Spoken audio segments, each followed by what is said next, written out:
To become a YouTube channel member, click on the join button and choose your membership. Number 1, the Enlightened Kriya Yoga Satic for $2 per month with good member benefits. Or number 2, the Self-Realized Kriya Yogi for $6 per month with great member benefits. Choose your YouTube membership and join today. Go to kriyayogamasterclass.com to visit our Kriya Yoga store for all your spiritual needs. We have canvases, notebooks, tumblers, and t-shirts with all Veronica's divine handmade artwork. Go to kriyayogamasterclass.com to visit our Kriya Yoga store. Thousands have already said yes to the Kriya Yoga path. And if you're here now, something inside you is ready too. Click the Join Now button below, choose your membership, and begin your journey to inner freedom today. See you inside the Kriya Yoga School Masterclass. Kriya Babaji Namo.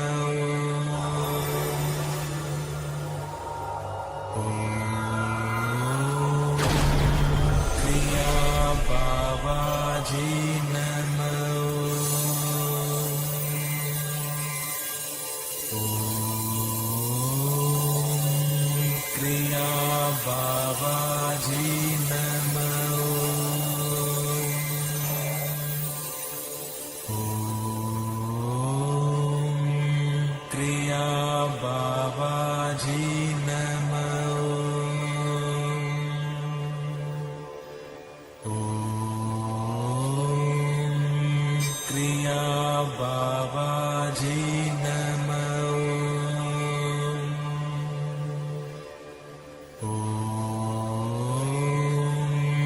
Kriya Babaji Namo.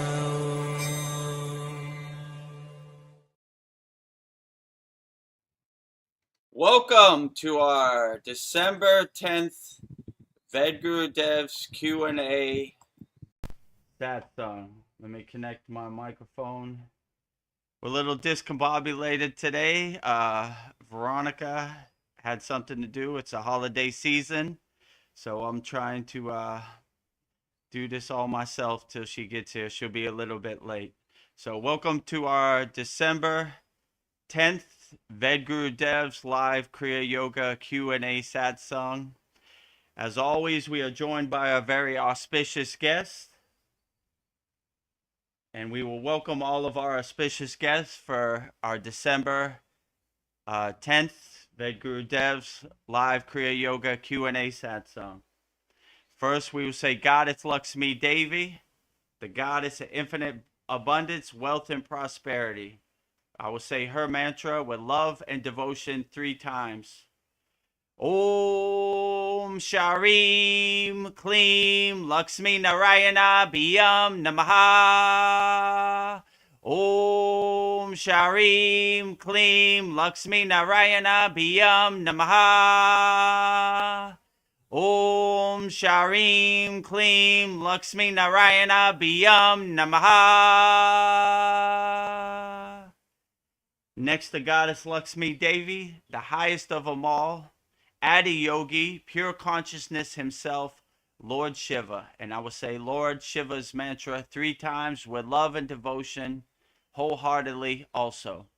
Om Namah Shivaya. Om Namah Shivaya. Om Namah Shivaya. Next to Lord Ganesha, next to Lord Shiva is Lord Ganesha. And I will say Lord Ganesha's mantra 3 times with love and devotion wholeheartedly also. The remover of all obstacles, the Lord of success. 3 times. Om Gam Ganapataye Namaha. Om Gam Ganapataye Namaha. Om Gam Ganapataye Namaha. Now that I have welcomed all of our very auspicious guests, I didn't put Babaji and Mataji out today because they're going to be cut off. But I'll say their mantra 3 times also wholeheartedly. To our beloved Sadgurudeva, the fountainhead, the pointer of Kriya Yoga, the deathless, immortal Himalayan yogi, Babaji, I will say his Mula mantra 3 times with love and devotion also. Om Kriya Babaji Namo.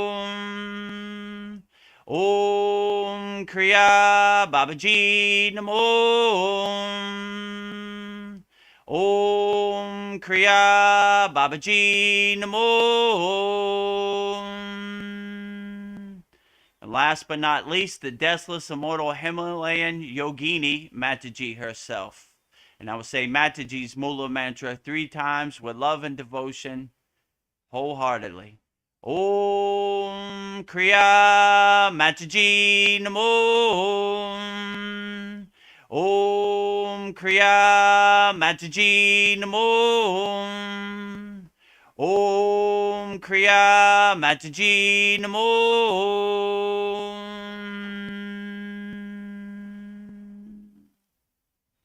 So with that said, welcome to our December 10th Vedgurudev's live Kriya Yoga Q&A Satsang.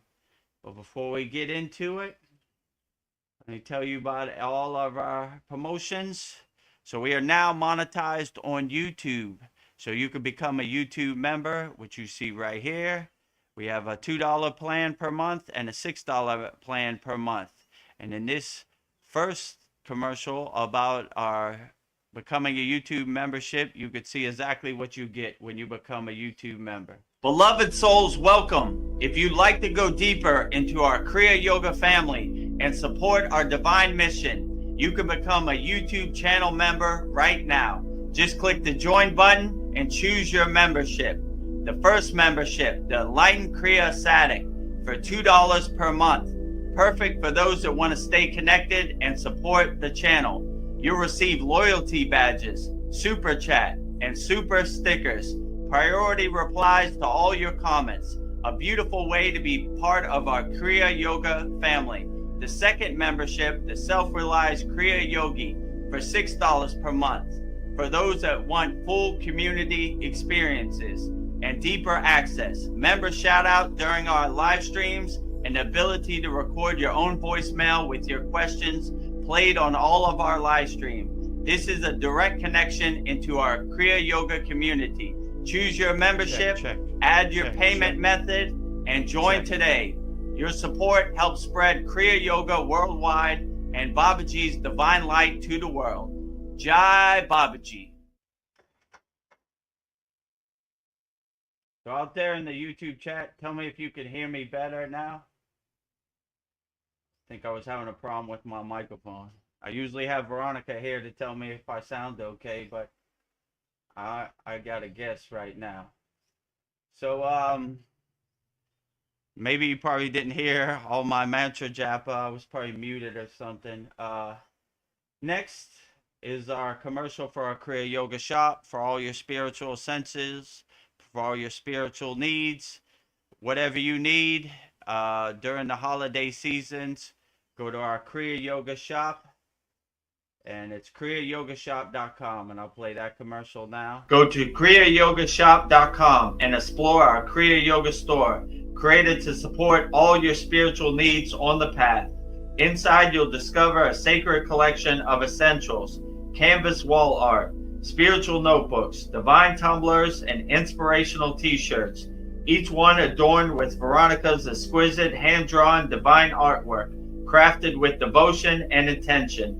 Every item is designed to remind you of your inner journey, elevate your space, and keep you connected to the light within. Visit kriyayogamasterclass.com to explore the full collection and bring these sacred pieces into your practice, your home, and your heart. To bring your sacred pieces into your practice, your home, and your heart, go to kriyayogamasterclass.com right here. Hopefully everybody can hear me out there.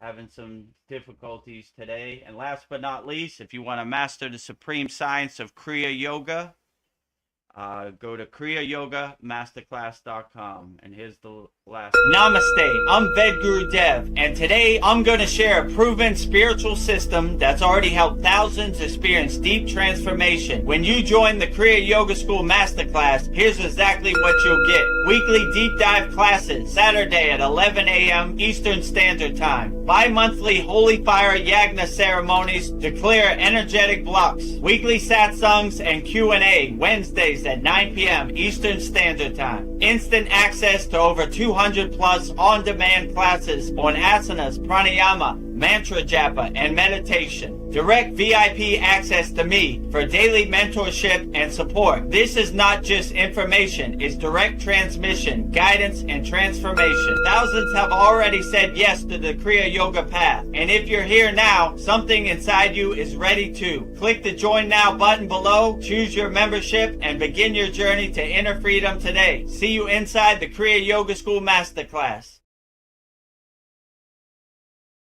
There you go. See you inside the Kriya Yoga Masterclass if you want to master the supreme science of Kriya Yoga. Right now is an excellent time. We have a holiday sale. Let me put it up there. Kriya Yoga Masterclass Mega Holiday Offer. 50% off all memberships. $25 per month. Usually, always $50 per month. $125 per year. Usually, always $250 per year. And if you want the lifetime Kriya Yoga School Masterclass membership, it's $200. Never pay again, but you gotta email me and I'll set you up.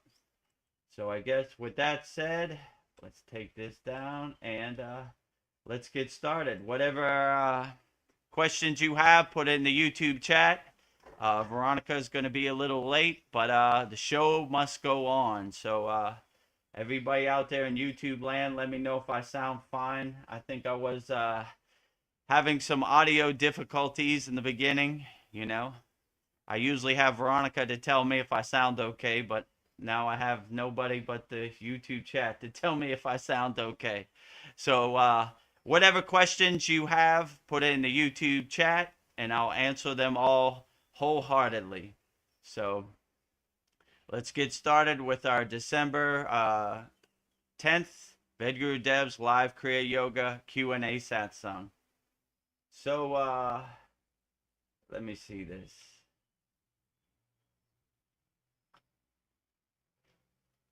We just switched over to our new StreamYard, so everything's kind of discombobulated. So Veronica is a member in our $6 plan on our YouTube channel. So she sent in a voice message for me to answer, which anybody who joins our $6 YouTube membership plan, I'll answer their question and I'll play your voice message on the live stream like I'll do now, and I'll answer your questions. So let's hear what Veronica has to say. Namaste, Vedagurudev. This is Veronica. So my question or thought today is, you know how a caterpillar turns into a butterfly? I think humans do that when they change their minds, a time when we isolate, when we do the inner work and change our values and perspectives. We are becoming butterflies when we transform our inner selves and go within and change. And people will notice I might look the same, but I am transformed. And I think humans become like butterflies when they go through a complete transformation. Looking within, doing the inner work, I think it's essential for all of us to do the inner work to evolve. So I look forward to your thoughts on this thought. So talk to you soon. Thank you. Have a great day. Bye-bye. Namaste, Vedagurudev. This is Veronica. So my question keeps looping. So to answer Veronica's question, yeah, when you first start on the spiritual path or the Kriya Yoga path, you are like a caterpillar just starting off. And the more you practice and the more you do your sadhana, the more you evolve and the more you kind of blossom, and the caterpillar turns into a beautiful, enlightened butterfly. So it's a slow process. It takes a little while, but the fruits are in the journey, not in the destination. So when you start practicing Kriya Yoga, you start getting breadcrumbs and signposts and insights letting you know that you're going the right direction. So it takes a little while. And in the beginning, it's real slow because you're kind of shedding and exhausting all your conditioning and identities. So it takes a little while for the caterpillar to evolve into a beautiful butterfly. But this is the spiritual practice. You know, many yogis and yoginis have been practicing Kriya Yoga their whole life. So it's not a lightning path, or you can't put it in the microwave and instantly be enlightened. It takes a little bit of time depending on where your frequency is and how high your consciousness is. So I would definitely say that, yeah, it is like that's a good analogy. It's like a caterpillar turning into a butterfly. It takes a little while, but the fruits and the benefits are in the journey. So when you take the journey, you really get great insights and great benefits by just surrendering yourself to the practice of Kriya Yoga and giving yourself the intention, like, I'm going to take Kriya Yoga as far as I can in the present moment. So, yeah, I would definitely say it's like a butterfly evolving into a, a caterpillar evolving into a beautiful butterfly. So hopefully that answers your question.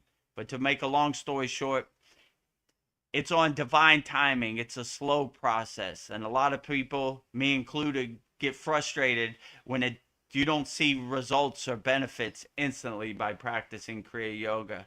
But in my best opinion, you're basically shedding all your conditioning, your identities, and that takes a little while. So once you have taken all the trash out to the curb that no longer serves you, then you have a clear connection, and you're able to evolve and level up spiritually on the spiritual path. So, yeah, we all should aspire to level up. I have a nice level up sound effect that I can't find it.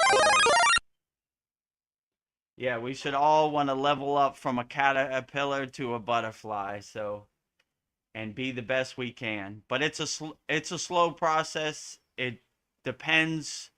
It's different for different people, so it takes a little while. But don't get frustrated. Just keep putting one foot in front of the other and see where it takes you. That was basically my plan. So that's basically how I did it. So I would say, yeah, look forward to the blessing of leveling up from a caterpillar to a butterfly, which is a beautiful visualization and an analogy. So yeah, I would definitely say that would help you to level up. So hopefully that answers your question, Veronica. Now I'll go to the YouTube chat and see what other questions I have.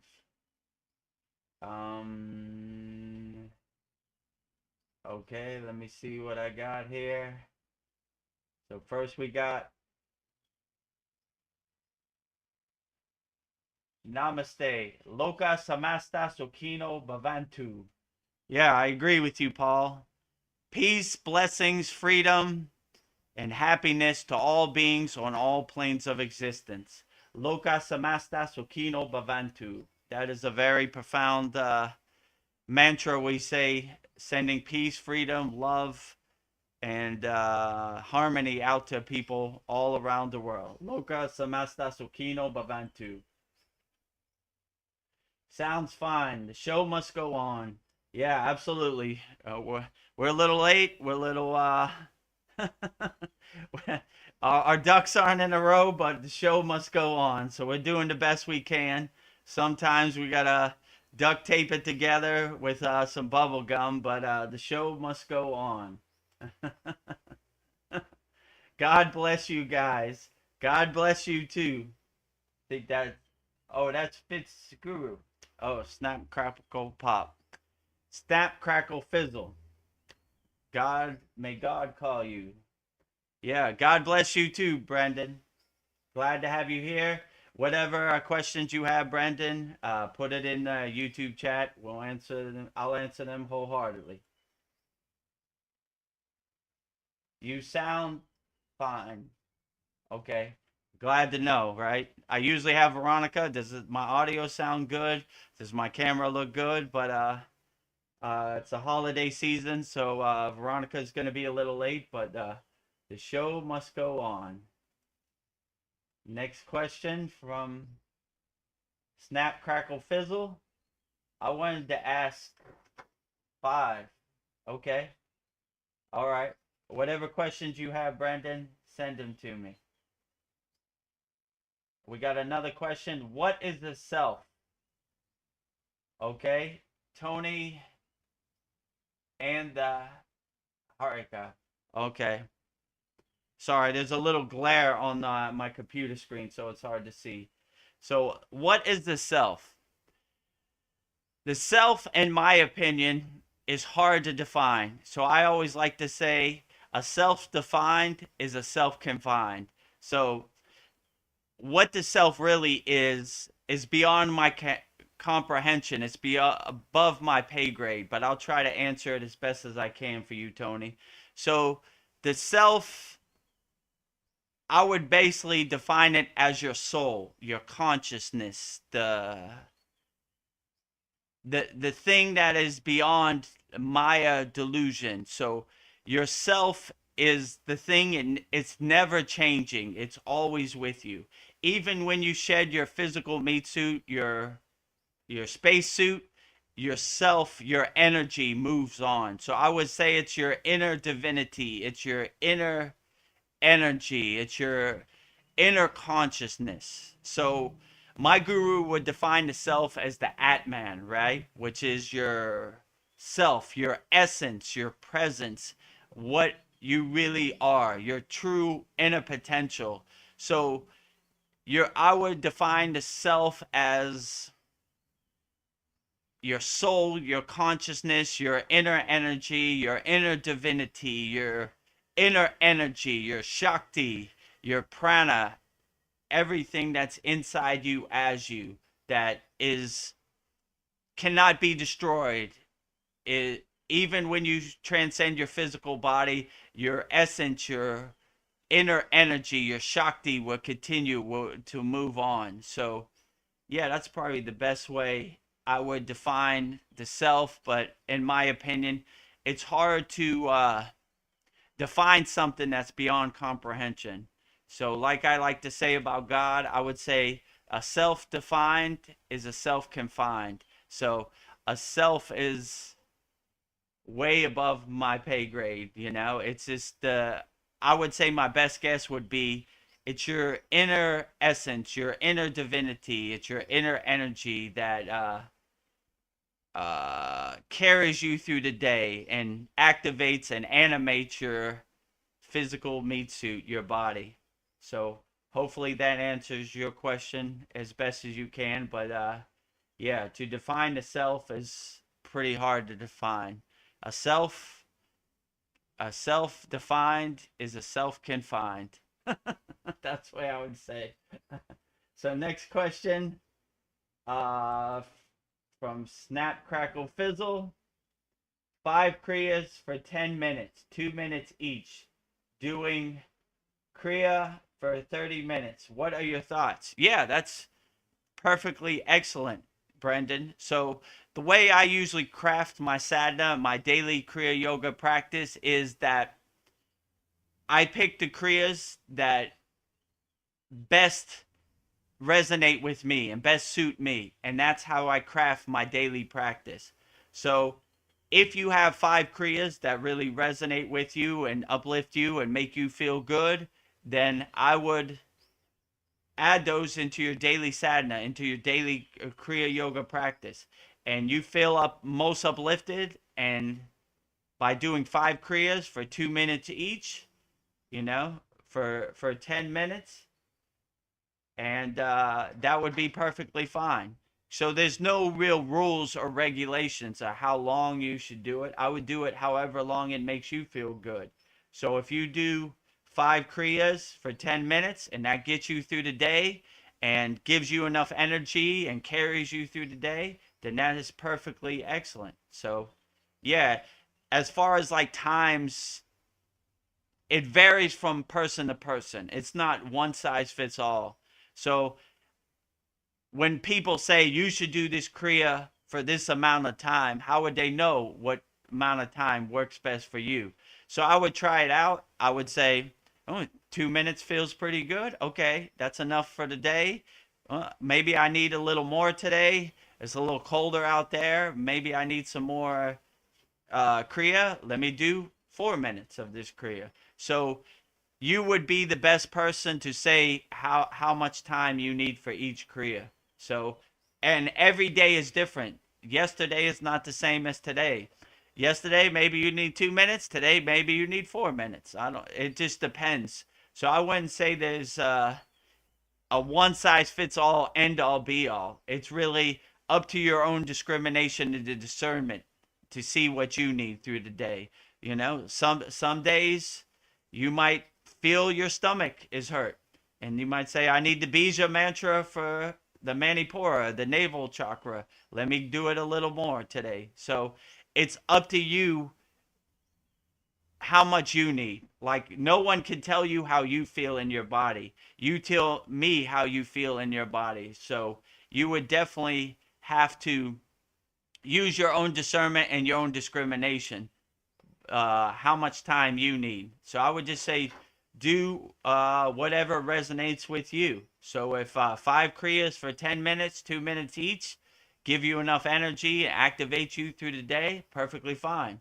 If today is a rough day and you need 5 Kriyas for 2 minutes and 30 seconds each, you know, that's perfectly fine too. If you need 5 Kriyas for 4 minutes each, that's perfectly fine also. So I would say your body is the best teacher. Your body would tell you exactly what you need. So, yeah, whatever you need in the present moment, your body will let you know. So, every day is a different day. So I wouldn't be like a strict, rigid yogi. Like, I do 2 minutes every day. This world is ever changing.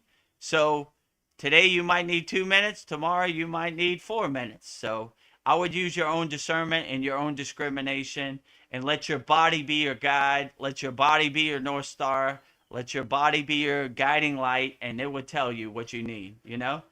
Wait a minute, Vedagurudev. We can't start our day. We need 4 minutes today. It's going to be a rough one out there, you know?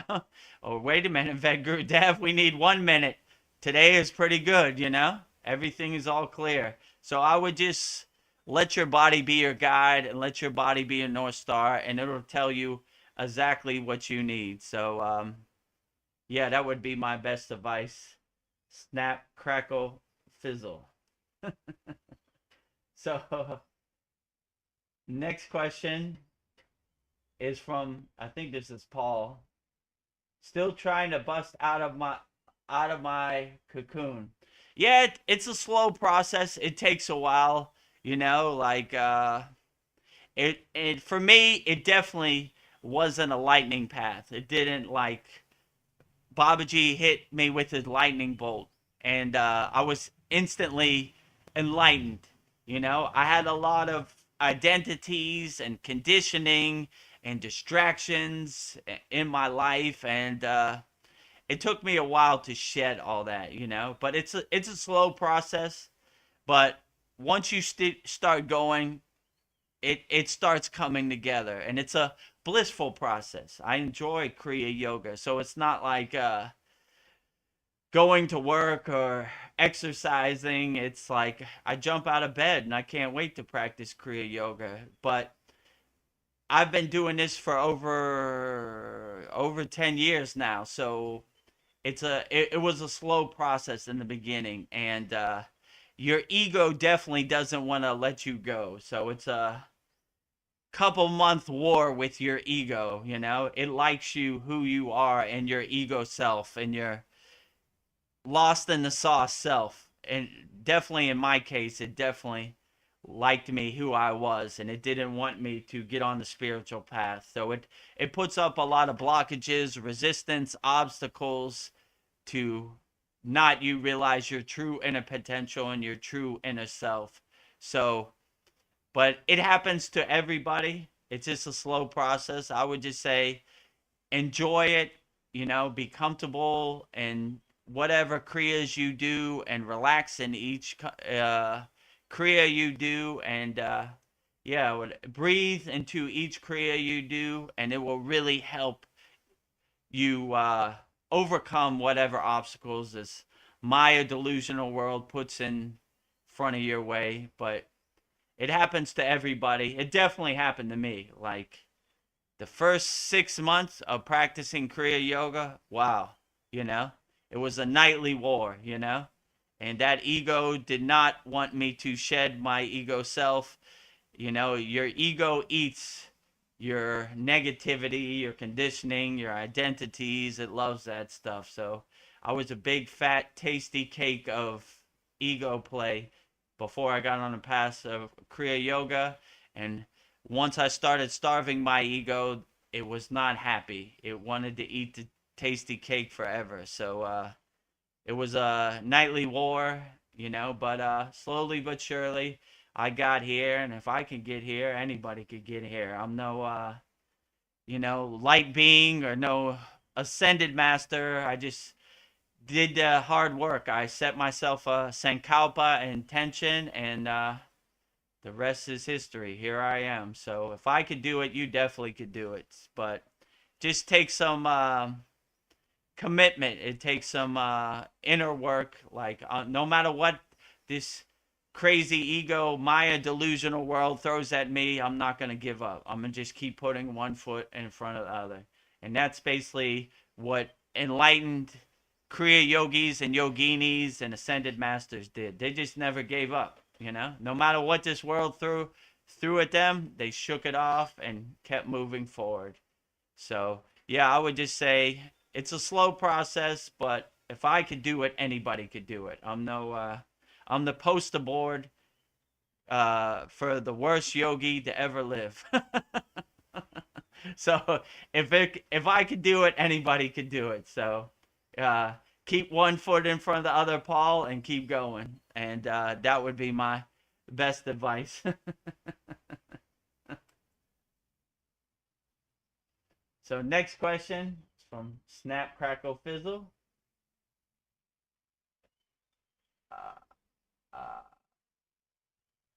Yeah, he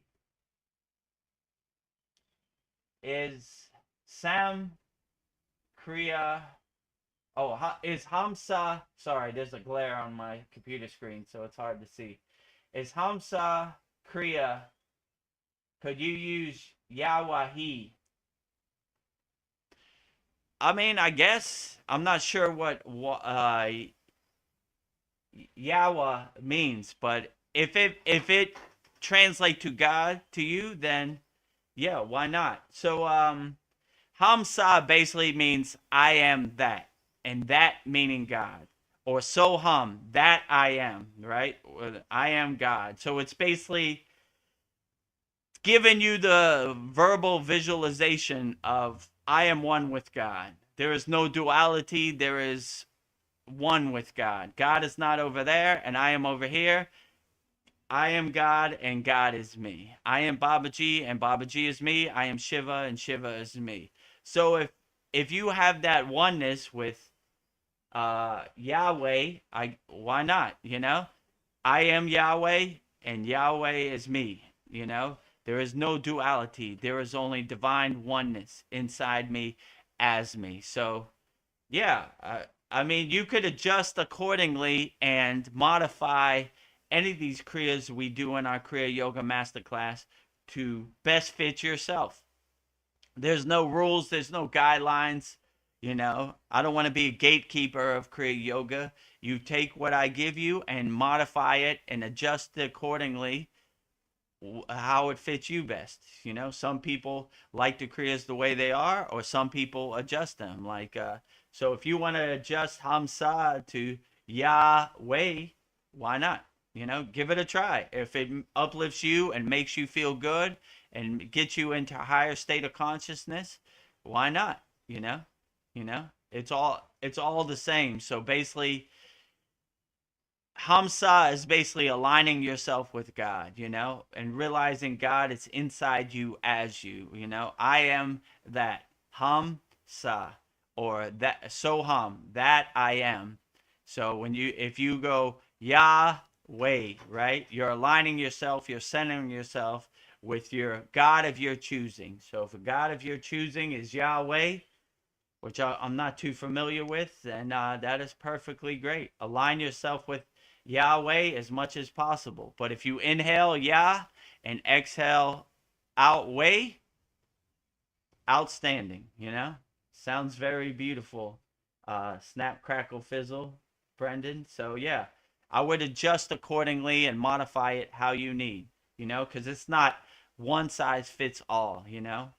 People have different spiritual traditions or gods that they resonate with, and if you want to modify this for Yahweh, then perfectly fine. So hopefully that answers your question. Snap, crackle, fizzle, Brendan. And the next question is, or is this specific note from Hamsa? Oh, so this is a continuation of the other. It's not specific for anything. Like, if the sound syllables of Hamsa you modify to Yahweh and it uplifts you, then it's perfectly fine. There's no rules or regulations. I would just find a God of your choosing and find a sound syllable that aligns you and centers you with your visualization or your God of your choosing, and I would just do that, and that would carry you and uplift you. So yeah, I would modify all these to help you get through your daily life and help you navigate the daily life. So if by saying Yahweh in the same cadence of Hamsa, like inhale Yah, exhale Wei, right? Same like that. Inhale Ham, exhale Sa. Get you through the daily life and uplifts you and helps you overcome all these obstacles, resistance, and blockages out here, then I would say it's perfectly outstanding. So it's not one size fits all. I always say have a God of your choosing. So if any of these Kriyas I give you in the Kriya Yoga Masterclass help you navigate and overcome this crazy, chaotic, Maya delusional world, then perfectly outstanding. I would say adjust accordingly, So, yeah, hopefully that answers your question, Brendan. Snap, crackle, fizzle. We got one more question here. Oh, I think Veronica has rejoined us. Here. Oh, Thank you for joining us, Veronica. oh my God. Oh, it's okay. Okay. It's a holiday season. It happens to the best of us, like, yeah, today is one of those trying days. I let my daughter use my earpods, which I'm using now, and she didn't disconnect the Bluetooth, and so I was a little late man. also. It happens to the best of us, but we're here now, How do you like my new setup? Soul Talks I and like Satsang. it. We always pivot. We make it happen. Yeah. I think when I came on, when I said all the mantra japa for all the deities, I had my mic muted, so the first 5 minutes were probably a wash, but it's okay. It happens to the best of us, because usually I'm like, Veronica, can you hear me? I'm okay. My microphone sounds okay. So whatever. It's all learning experience. The show must go on, Yes. even if we gotta hold it together with duct tape and bubble gum. So you can hear me okay, right? Yeah, you sound perfect. Okay. All right. So, yeah. I didn't have my partner in crime, my moderator, Yeah. to bounce it off of, so I was flying by the seat of my pants. Oh man. Yeah, it was all ready like 15 minutes before to like do our mantras, and then my husband texted me, can you pick me up? And I'm like, well, can't you take an Uber? No, I can't. My card, I still don't have my ATM card. And then I don't know, I guess he was doing a suicide training and it triggered him. And your class is more important than me. I'm like, I'll be right there. Let me call my teacher. Let me call Vedagurudev. So I'm here. Oh, it's all good, So no problem. Life throws us yeah, all a curveball every once in a while, and probably on a daily basis actually. yeah. So it's all good. But yeah, we're here. Yeah, and then my check oil light came on. I'm like, okay, let me pull over and take care of this. It was just like one thing after another, and everybody's getting off work at this time, but I got here as fast as I could. So yeah, Well, glad to have you here, yeah, Veronica. I was just trying to think of all the positive things of coming late. We won't be rushed to do our mantras, so we can do that tomorrow, and I don't have to leave early. So maybe this is a good thing. I'm just thinking of all the positives. So life Yeah. tests us. Yeah. My guru used to say, like, we always had the mantra good. And I was like, what do you mean, Baba? He was like, if Oh, your engine oil light comes on, good. If your ear pods don't work, good. If whatever this crazy world throws at you, good. Cuz it presents a problem that you could solve in the present moment. And yeah. when you're available to say good, it means you're still alive. You're still in the game. So if you're not available to Good. say good, then you're out of the game. Game over, right? So good. That's the best you got? Good. You know? Give me some more. AirPods don't work? Good. Veronica's going to be a little late? Good. We'll just keep on trucking. That's the best you got Yeah. today? Give me some more? Light work? Kindergarten. The show must go on? So, So yeah. better late than Can't never. stop. So have another mantra in your pocket with who? Good, right? Good, good, good. Whatever I like happens, that. good. That's it. Good. That's it. Good. Good. Another problem to solve. Good. Let's get to it. Not we can't hide under our bed. We can't worry about it. We just get to work. We're problem solvers over here. So, Oh. okay, this is the problem at hand. Let's get to work. Yeah, when stuff goes wrong, I'll just be like, good, good. Wow. I'm here to solve it. Well, how have you been? What have you been talking about? Where are we at? So I played your voice message about the butterfly in the cocoon, and I answered that, and Okay. I answered all the questions in the chat. Right when you came on, I was answering the last question. Snap, So, crackle, fizzles. Uh, oh, did you already? he's talking to Paul, I think. Oh, let me see.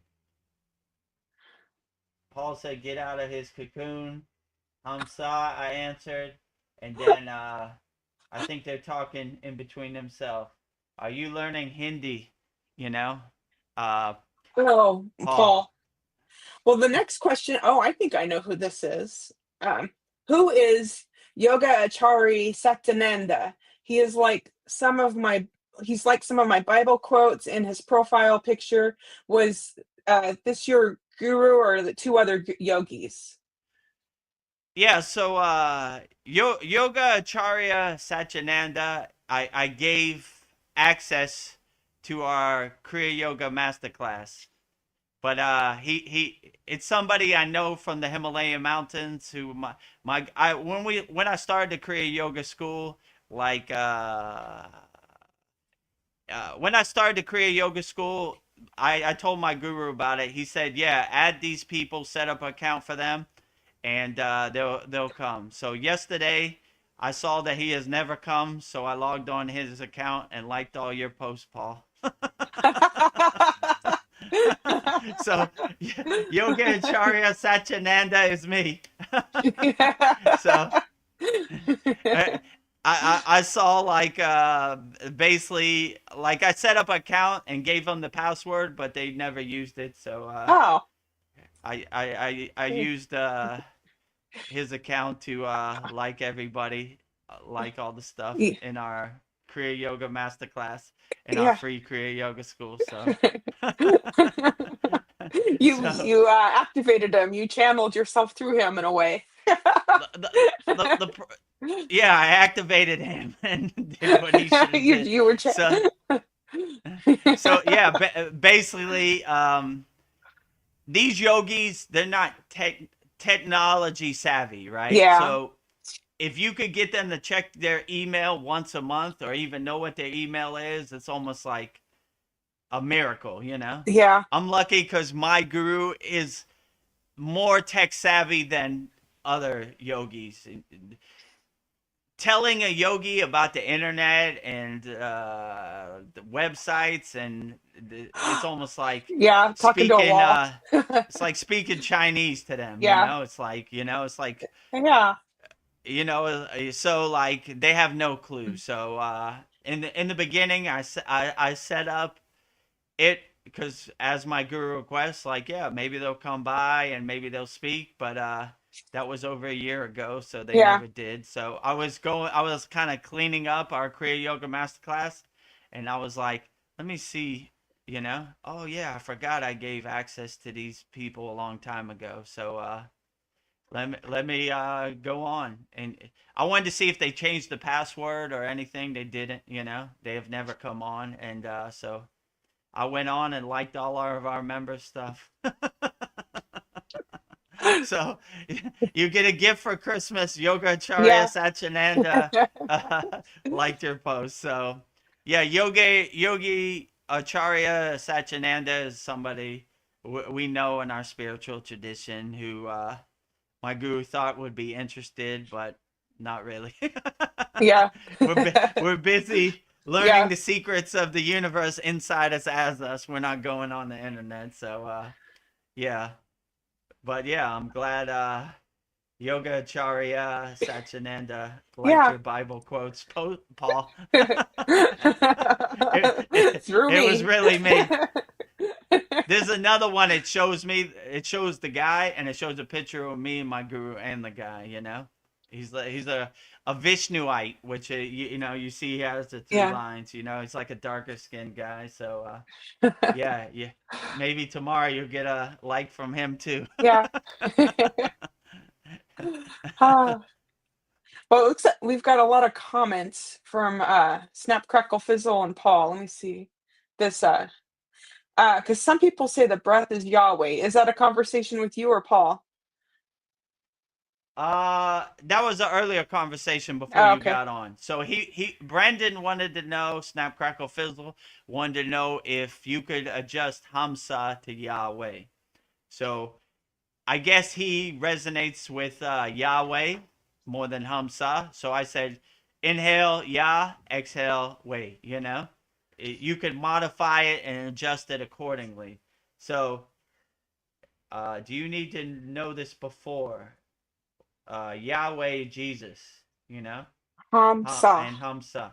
Okay, so yeah, you could adjust it accordingly. You know, whatever deity or whatever energy resonates with you the best, I would adjust it accordingly. So, yeah, so you can always adjust accordingly. So, if Yahweh uplifts you and gets you through the day, like I said earlier, yeah, it's not one size fits all.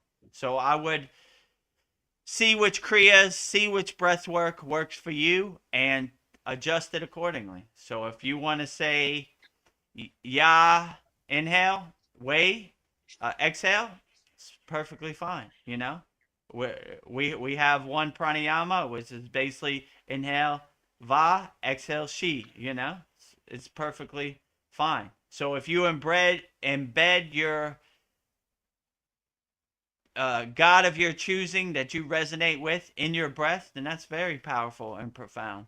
So, yeah, I would say if you really like how Yahweh sounds and you like that name of Jesus, we in the Kriya Yoga tradition say Yeshua, but Yahweh, Yeshua, it's whichever one works best for you, then that is the best way. So, yeah, I would find what incarnation of God or what sound syllable of God works best for you, and I would adjust it and put it into your daily practice. We have Mantra Monday playlist on our YouTube channel. We have, I think, 18 mantras up there now, and Wow. yeah, whichever one works best for you, then that is the best one. So, yeah, I would definitely say go through Mantra Monday. Some people like Lakshmi, some people like Shiva, some people like Ganesh, some people like Vishnu, some people like Brahma. So we have a whole bunch of them. And if you like Yahweh, you like how that name sounds and that sound syllable, that bija really and uplifts you and helps get you through the day, then I would definitely say, you know, yeah, add it in your pocket and, say Yahweh as much as possible, you know? Wow. Snap, crackle, fizzle, don't worry about it. He says, I heard I meant to say a lot of my questions I sent had spelling mistakes. Thanks. Don't worry about your spelling mistakes. We know what you're asking. It's okay. Yeah, don't worry about your spelling. you You're know? transmuting the questions to us. It's okay. Yeah, I was telling uh, Veronica I'm not a good texter, so yeah, and E sticks on my keyboard, so sometimes you'll see where I forget the E. So yeah. I understand completely. I make a lot of spelling Yeah. mistakes, and then I'm old school. Like I don't know. I'll send Veronica a message on WhatsApp at I will be there in 5 minutes. it, Or just send it me takes prayer it. hands. It just takes me 10 minutes to send what I was gonna say I was gonna do in 5 minutes. So, so I understand completely. I'm not the Yeah. best texter either. Well, snap, crackle, fizzle, you're beautiful. I was looking at your YouTube page and people were giving you a hard time, but you were just sending them love back. I think you're a beautiful person, so I wouldn't worry about it. Yeah, be a nuclear power plant of unconditional love, and Yeah, you'll melt all this hate out here on the YouTube comments yeah, like butter in the sun. Always come from a place of love, never from a place of hate. And yeah, we have the mantra called who who? who are you? I don't know you from a can of paint. Yeah, Vedagurudev, who told you you can teach these kriyas? Who are you? yeah. You know? I Who don't told me I I don't couldn't? Yeah, who told me I couldn't? Who elected you the Kriya Yoga police, right? Hmm. A lot of people like to question you, but they don't like to look in the mirror and question them back. So if you ask me who's my guru, it opens the door for me to ask you who your guru Yeah, is. works both And ways. if you're spiritually homeless or spiritually bankrupt, you shouldn't be judging other people. People who live in Yeah, glass houses shouldn't throw stones, if you know what I'm saying. yeah. So check yourself first. Before you As break Ice Cube yourself, said, that's exactly what I was going to say. You better check yourself before you wreck yourself. Mister. The great philosopher Ice Cube from Yeah, NWA said, so wise. Ah, check yourself before you wreck yourself. yeah. What's the other one? Don't get it twisted. What's the rest of that? I don't know. Or you wreck yourself. Paul says, I learned through all the mantras as Vedagurudev explains the meaning if that is Hindi or it may be Sanskrit. Okay. Yeah, so Either our way. mantras are Sanskrit. The voice version of the language is Hindi, but yeah, the written form is Sanskrit. So yeah, all of our mantras. Brendan, in our Kriya Yoga Masterclass, we have a great classroom. It's called Mantra Japa.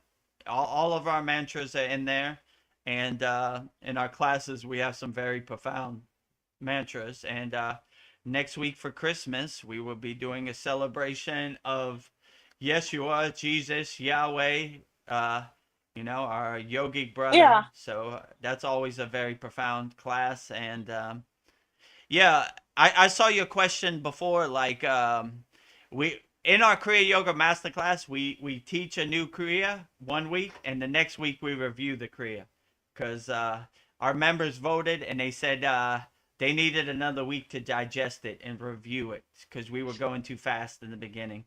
So if you see the same class, like class 90 is class 91, it's because we're reviewing it. So we do three new techniques like this week in our, what is this, our 92nd class. Now we'll review it in the 93rd class. So, Yeah. if you have any questions or anything came up during the week that you didn't understand, we can review it and go over it. So we make sure it's you understand it before we move on.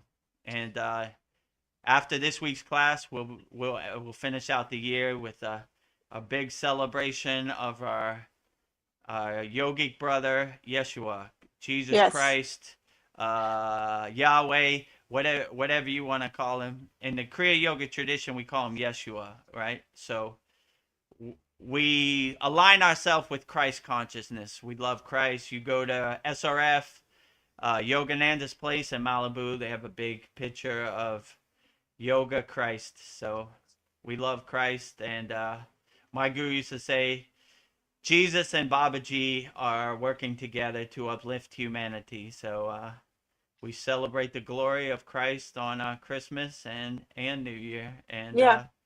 finish out the year and start fresh 2026. Yeah. Bring your Jesus questions. It'll be a Yeah, great conversation. bring your Jesus questions. I'll bring out my Christmas tree, and Yeah. yeah, we'll have a Christmas satsang also, because I think Christmas lands on the Thursday. So yeah, that would Yeah. be Day before. That's Christmas. perfect. Christmas Eve. Yeah.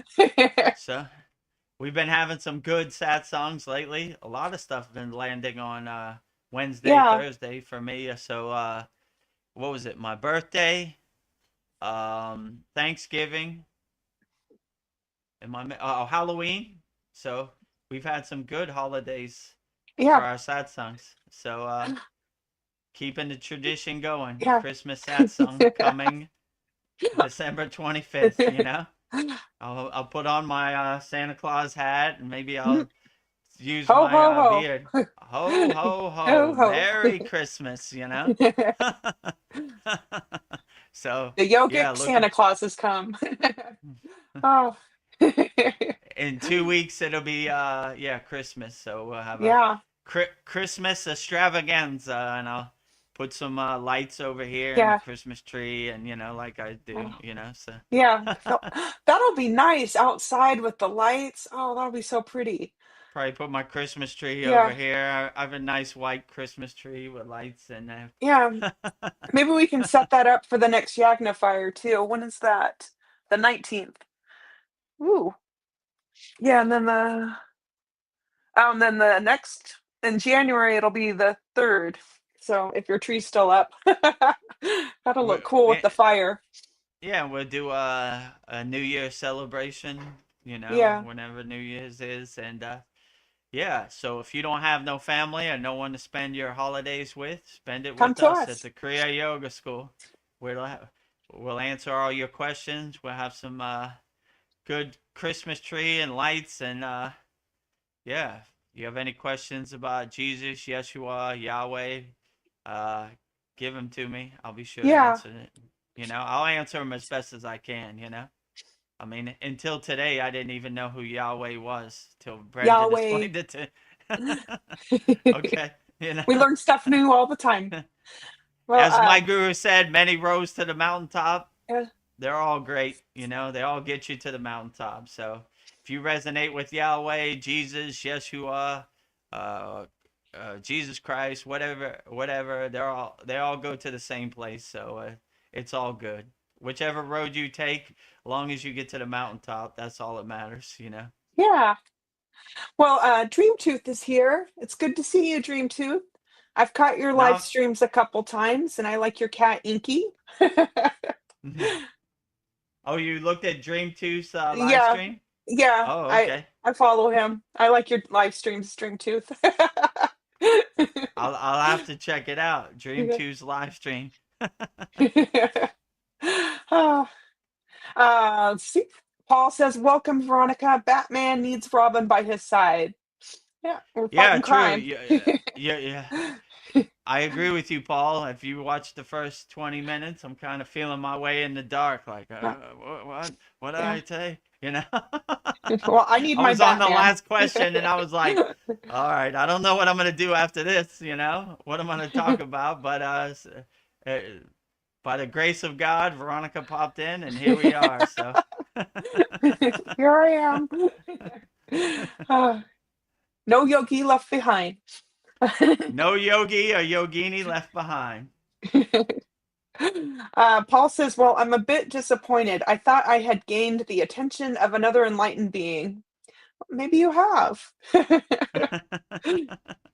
Which enlightened being are you talking about?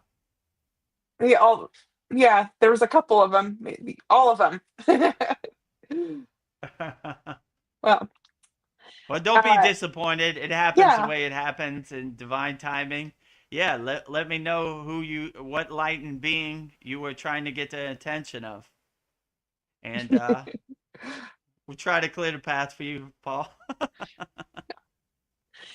Well, Dream Truth sends some emojis. So I speak emoji. Sends a Christmas a Christmas tree, a party hat, dancing, a rose, and Santa Claus. That sounds like a great party. I love Nice. it. Merry Christmas to everybody out there. Merry Christmas. The holiday season is upon us. Well, we're an hour in. I guess I'll give you a list since we're halfway there. Let me see what I have. Nice. um, Okay. are you ready? This one is called the 10 Rules of Detachment for a Peaceful Life. Number 1, let go of what you can't control. Number 2, stop chasing approval. Number 3, notice your emotional trigger. 4, practice non-reactivity. 5, hold your expectations loosely. 6, give people space to be themselves. 7, release the need to win every conflict. 8, limit your attachment to outcomes. 9, practice self-presence. 10, know when to walk away. So those are my 10 rules of detachment for a peaceful life. Okay, great. Let's go through them. Okay. Ugh. Number 1, let go of what you can't control. Yeah, so you should always detach and let go. In our Kriya Yoga Masterclass, one of our first Kriyas we do is called Sudhi. We detach and let go. If a thought comes into your mind, you witness it, you acknowledge it, detach and let it go. Detach and let it go. And you begin to see like 90% of the things that you're attaching to don't really serve you in the present moment. Like, what difference does it make what Kim Kardashian wears to the Grammys? What difference does it make what Donald Trump eats for dinner? What difference does it make who won the football game? These are all distractions that don't really serve you in the present moment. So we always do a practice of detach, let go, especially when we start to do our sadhana or a Kriya Yoga practice, because we don't want these thoughts or these conditionings or these identities following in us into meditation. So we're basically cleaning our house. My guru used to say, go down to your basement, sweep up all the dust, open your windows, and definitely clear all those pesky boxes that are blocking your doorway to God. So we're cleaning our house because we don't want none of these thoughts that don't serve us to follow us into a higher state of consciousness, into our meditation. So we definitely detach and let go as much as possible. And when you become the detached witness, you begin to see like the world, you're not attached to the world. You're looking at the world like you're sitting in your seat in the movie theater, detach from it. So creating some space, some separation from it. And you begin to see, like, why do I care about this? Yeah. How does this serve me in the present moment? Who are Who? you? You know? So you begin to start shedding these things and letting go. Like, you begin to start cleaning your inner house so it's nice and clean. Like, why do I need this? I'm throwing this away. Why do I need this? I'm throwing this away. And that helps you concentrate more and focus more, because you see, like, most of the stuff you're carrying around in your backpack doesn't really serve you. So you start shedding that and you start detaching from it. Like, and you begin to see that all these psyops and all these things are trying to steal your attention and pull you in all directions. So when you see that, then you start detaching from it. Why do I need to know what Kim Kardashian wore to the Grammys? How is that going to do my inner work for me? It's not. Why do I need to know what Donald Trump ate for dinner? How is that going to do my inner work for me? It's not, you know? So you start cleaning your house and letting go of all this. So yeah, I would definitely say make it a practice of detaching and let go. And if you want to know how to do Sudi, you basically close your eyes, thought comes into your head, detach, let go. Detach, let go. What am I gonna eat for dinner? Detach, let go. Detach, let go. I wonder what Santa Claus is doing today. Detach, let go. Detach, let go. Detach, let go. Clear. No thoughts. Now I can go into meditation, profound. So yeah, I would detach as much as you can. That is a Yeah. great practice.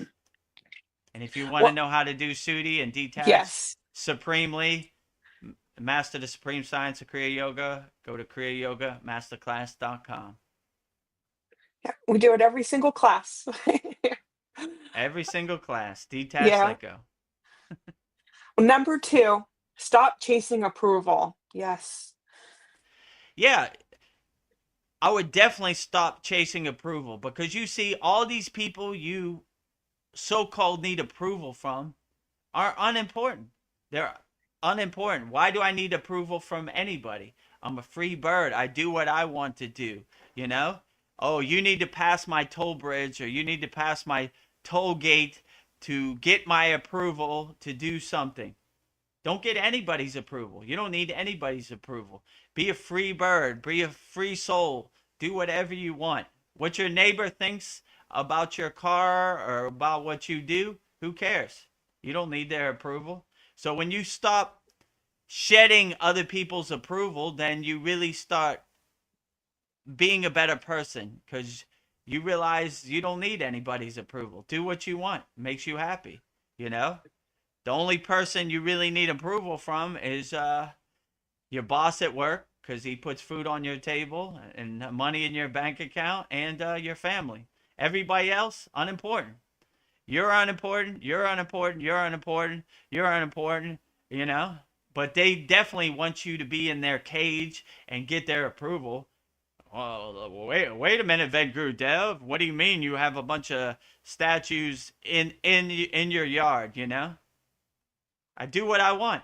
They make me feel good. They make me happy. And if you don't approve, it doesn't matter, because I don't need your approval to do anything. I'm a free bird. Yeah, like this one Thai guy yesterday was trying to tell me why Buddhism is better than Hinduism, and I was like, What? Buddha's from India. Well, what God do you think Buddha prayed to? You know, let's be honest. You know, most people are, they're in that box. My football team is better than you football team. My God is better than your God. I am the chosen one, and you pray to false idols. You know, to all that, right? So yeah, that's what I say. So you don't need nobody's approval to do anything, right? If you don't work for somebody or they're not in your family, they have no meaning. You know, who cares what they think? You know, but they would love for you to be in their cage and get their approval. But if you realize you're a free bird, you laugh at them like the joke they are. I do what I want. I pray to the God I want. I don't want uh, your borrowed beliefs to become my borrowed beliefs. You Yeah. know, Have a God of your own choosing. Do whatever you want, All these people have all these cool names. We're the chosen people, and God favors us. And yeah, give me a break. You know what I'm saying? Low frequency, So I would definitely say don't ask for anybody's approval. Be a free bird. Do whatever you want, and yeah, be free out there. No approval from nobody. You're not. I don't need your approval. I don't need your approval. I don't need your approval. Your approval. Your approval. I don't need whose Don't approval need do it. I need? So when you come to that realization, then you really taking back your power. Like, why do I need your approval for what? Who are you? I don't know you from a can of paint. No approval necessary. Well, number 3 on rules of detachment for a peaceful life. Notice your emotional triggers. Yes. Yeah, exactly. This one takes a little bit of practice because people become master button pushers, master hitting you below the belt, master of getting under your skin and dancing you around. So it really takes a lot of practice not to have emotional reactions, right? I mean, before I got on the path of Kriya Yoga, I was a master emotional reactor. But once I started practicing Kriya Yoga, I started breathing more and contemplating more and not letting people uh, get an emotional reaction out of me. When I was in America, they had a PSA commercial. This lady was cooking eggs. The baby was crying. She was starting to get frustrated. She went to hit the baby, and right when she went to hit the baby, it paused and it said, "Before you do something that you'll regret, breathe, count to 10." And I always like that, Breathe, count to 10. It's not worth it. Emotional reaction, like, who do you need to prove something to? I'm a big guy. I'm going to show you I'm right. My way, the highway, blue no matter who. Whatever they say, don't go down with the ship. Keep an open mind. Stay light on your toes. Don't be married to your ideas. And, yeah, no emotional reactions. When I was younger, my father drove me past a prison. See all the people in there? They made a split-second decision that affected their whole life. If they would have waited, counted to 20, and just walked away, they wouldn't be in there. So he used to say, don't throw bricks at the penitentiary wall. And that's what I don't want to do, Don't put yourself in a situation where you might do something that'll put you in a cage, Don't do it to yourself. So it's not worth it, Yeah. Whatever people say, it's just words in the air. Let it pass. Yeah, yeah, sure. You're gonna Yeah. tell me who I am. You're gonna try to get in my skin and dance around. You're gonna try to push my buttons, hit me below the belt. Keep trying. Keep That's the trying.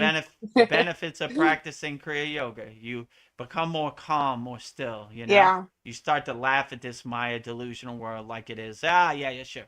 Right. Let me tell you a story about you, Vedagurudev. Yeah, yeah, sure. Right. Good one. I don't want your projections to become my projections, right? So they're out here. They're going to test you. My guru used to say every day is a test as a yogi, and he wasn't kidding. Today included. all For both Every of day, us. all included. Oh, All included. So it's a test out here for Vedagurudev. I don't want you to think I'm in Candyland and Dream World or walking around. It comes from me too. Only thing, I got some kriyas, some tools in my pocket to help me overcome. All right, today's gonna be kind of testing what I got in my toolbox. I got a hammer. Nah, can't use that.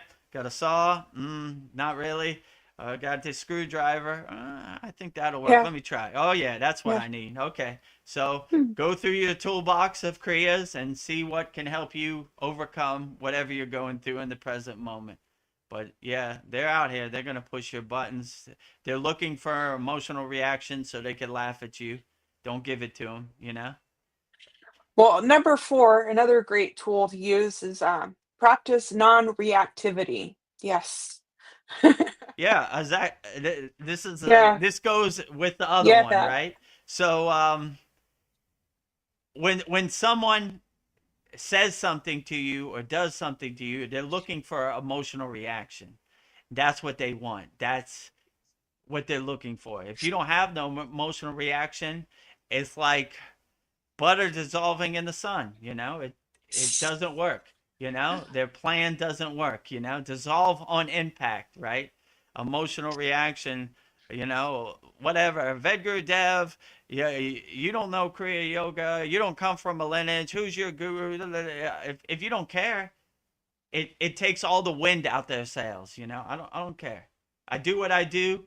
This is what I am. Why do I need your approval? you know and it I always like when people like to give it but they don't receive it, right? Yeah. So if you ask me who my guru is and I tell you, then the next question that's coming right Yeah. back at you is, who is your guru? So it's basically like holding a mirror up to their face, like, yeah, good one. You're talking to somebody that actually comes from a parampara, a lineage, guru, all that stuff, and you want to question me? Yeah. Well, Yeah. I sure hope you're not spiritually bankrupt and guruless, and I hope you're not spiritually homeless, because it's coming right back at you. Yeah. One of our members said, when you point at somebody else, there's three fingers pointing Yeah. back at you. That's true. So I Right always at look me. at that. Before you judge another yogi or yogini, judge yourself first. You better make Yeah. sure your house is clean and you don't have no skeletons in the closet or dirty laundry out there. Yeah. It's coming out. So, so yeah.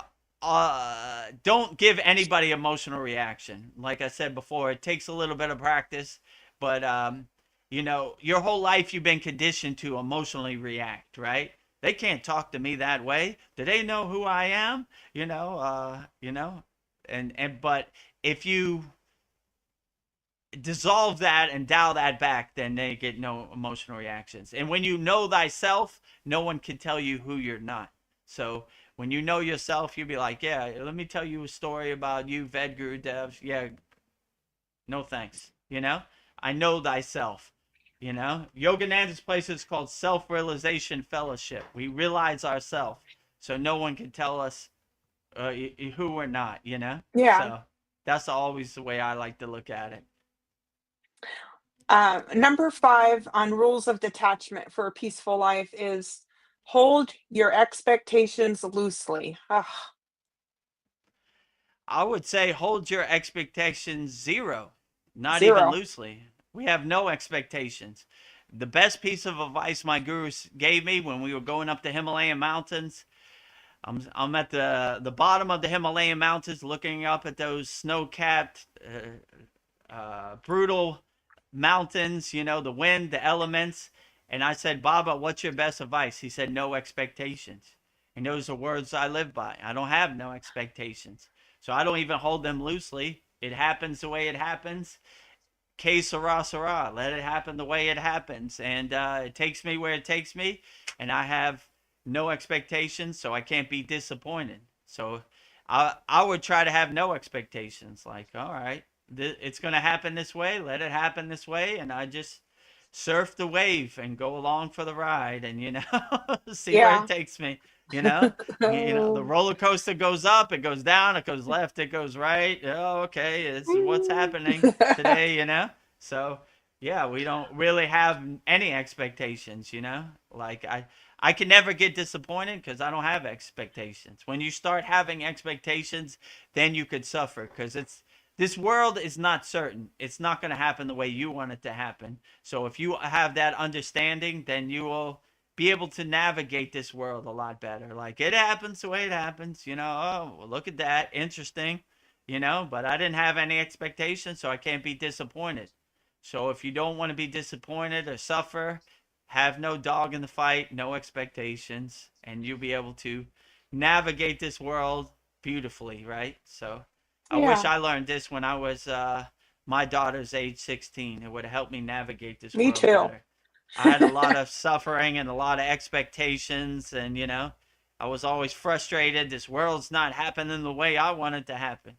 And then I realized the world isn't going to happen the way you want it to happen. It's going to happen the way it happens. So you have to adjust to the world. So by shedding any expectations, you'll be able to navigate this world a lot easier. Like, You're not disappointed? No, I didn't have no expectations. It happened the way it happened, you know? So Yeah. you can never be disappointed because you didn't have no dog in the fight. You didn't have no expectations. It's a great piece of advice. Best ever. Ah, number 6, give people space to be themselves. I wish people would do that for me.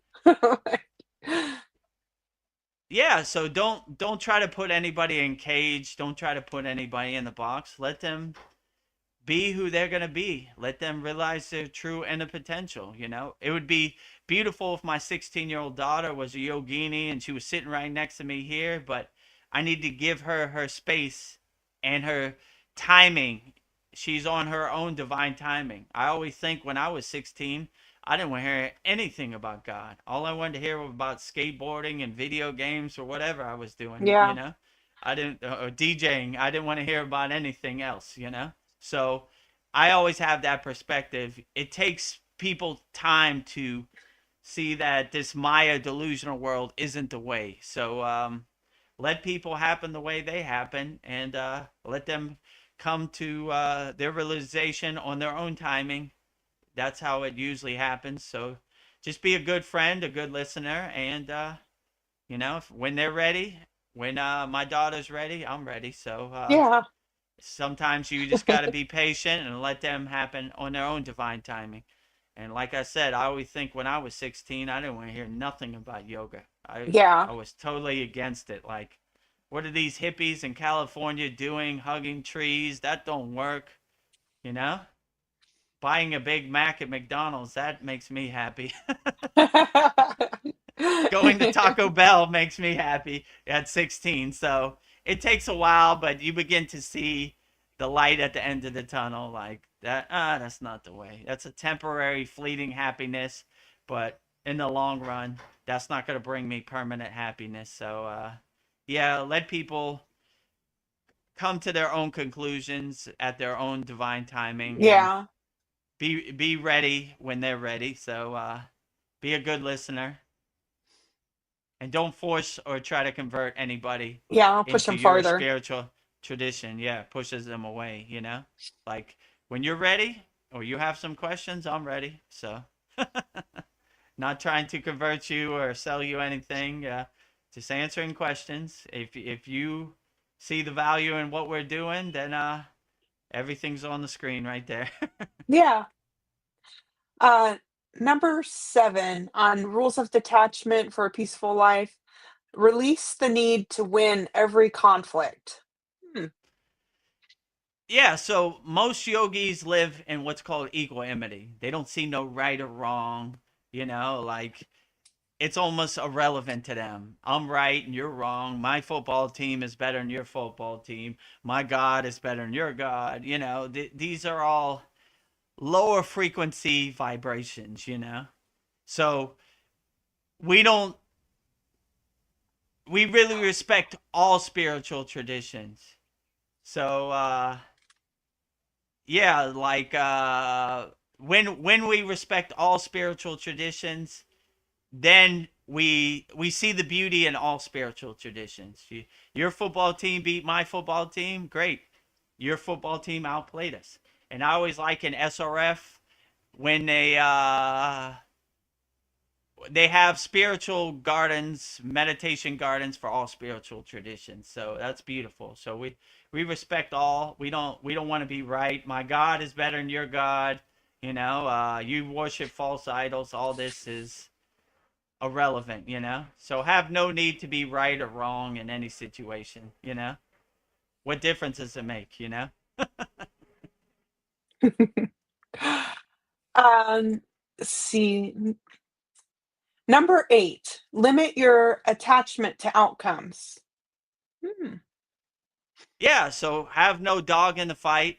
The world is going to happen the way it happens. It's the end of the movie is not going to happen the way you want it to happen. So have no expectations of outcome. Let it happen the way it happens. And when you let this world happen the way it happens, you feel better about it. Like you have no dog in the fight. You're not trying to control the outcome. I always look at it like the end of the movie happens the way the end of the movie happens, you know? Like, you're not going to change the end of the movie. It happens the way it happens. So this is a good analogy for the Maya delusional world. It happens the way it happens. And it's not going to adjust to me. I have to adjust to it. I have to stay light on my toes and adjust accordingly to the world, you know? So, yeah. Have no expectations of outcomes. It happens the way it happens. Que sera, sera. Water under the Que bridge, sera. clouds passing in the sky, and yeah, what a beautiful thing that is. So yeah, let this world happen the way it happens. Don't try to change the end of the movie.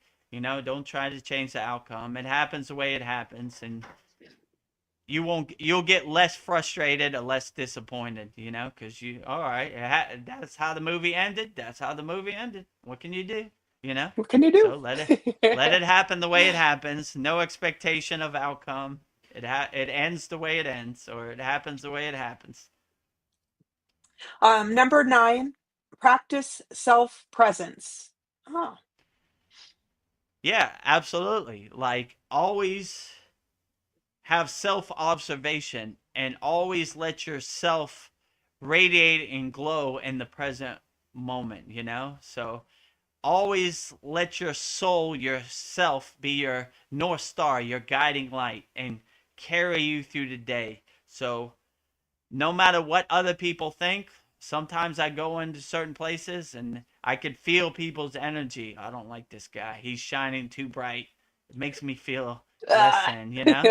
You know? But be like Moses parting the Red Sea, you know? Walking, you know? Let your soul shine like it Yeah, bright like a diamond, you know? Let it shine. Bring your soul to the forefront, bring all the distractions and conditionings and identities to the background, and let your soul shine, you know, with a big smile on your face. Be like yeah, Iron Man with the light in his anahata, his heart chakra, and his chest, shining out to the yeah. light, Ooh. right? Shining light. Pow, coming through. Vedagurudev coming through. So, yeah, always let your soul shine for sure. Well, my last one on rules of detachment for a peaceful life, I think is very important. Know when to walk away. Absolutely. That is very profound. Instead of overthinking it or trying to make sense out of it or investigating, always let your soul shine and just walk away. Sometimes I go into a place, the energy stinks, it just doesn't feel right. I don't try to overthink it. I don't try to make the sense of it. I don't try to investigate it. I just make a U-turn and go the other way. You know, I'm staying out of situations. I'm not trying to put myself in situations. So always just turn and walk away.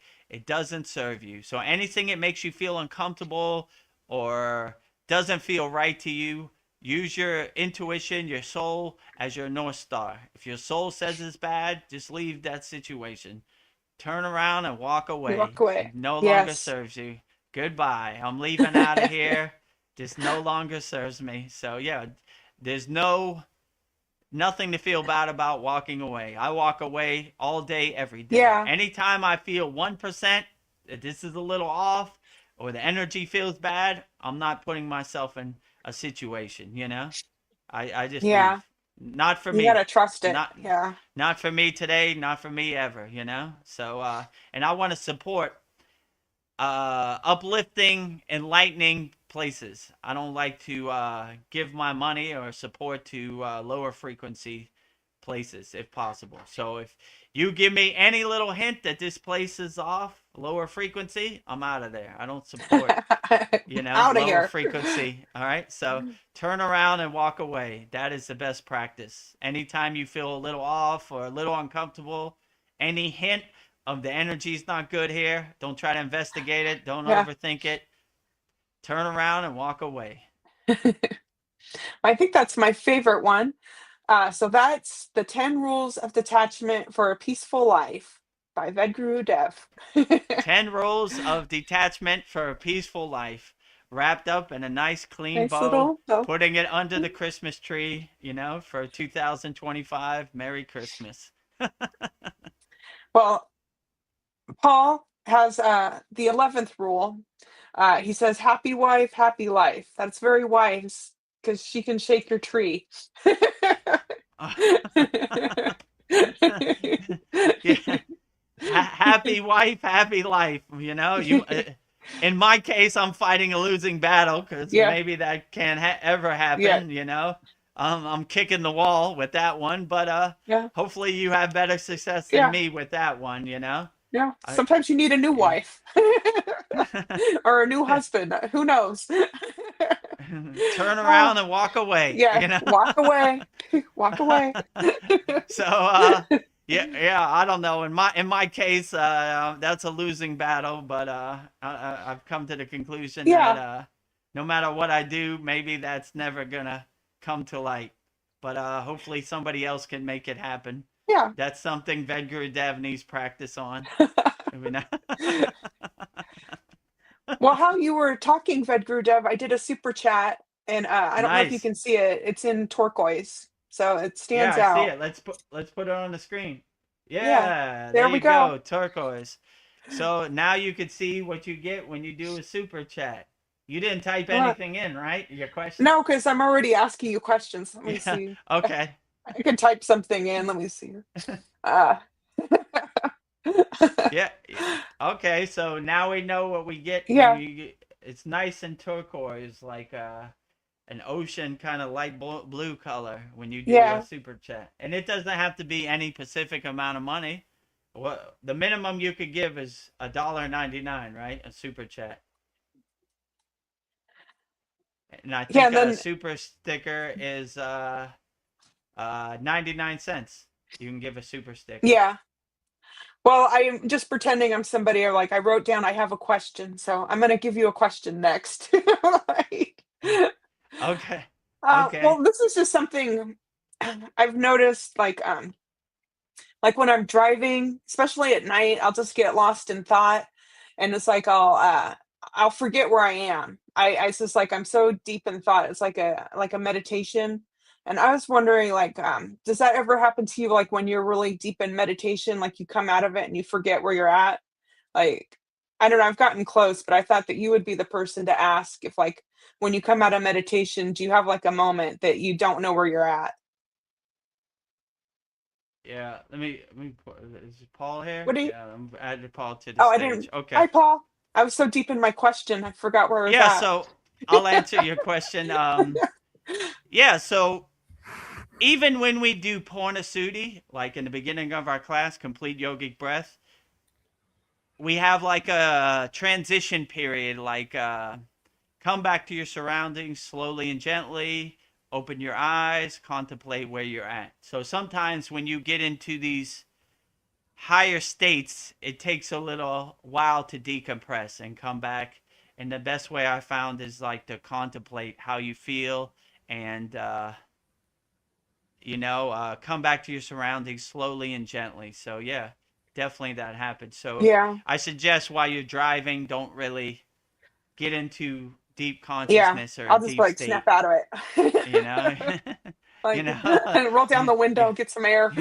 you don't want no accidents or Yeah, anything. So that's why it's good to do these go to these higher states on your meditation cushion or in a safe environment, a safe atmosphere where things can't go wrong. But yeah, many times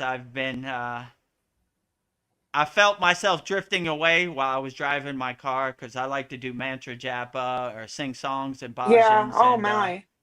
that wasn't a good Whoa. situation. I gotta snap out of it, smack myself on the Yeah. face. Wake up, Snap out of good. it, Ved. Okay, yeah, The you're group right. Dev.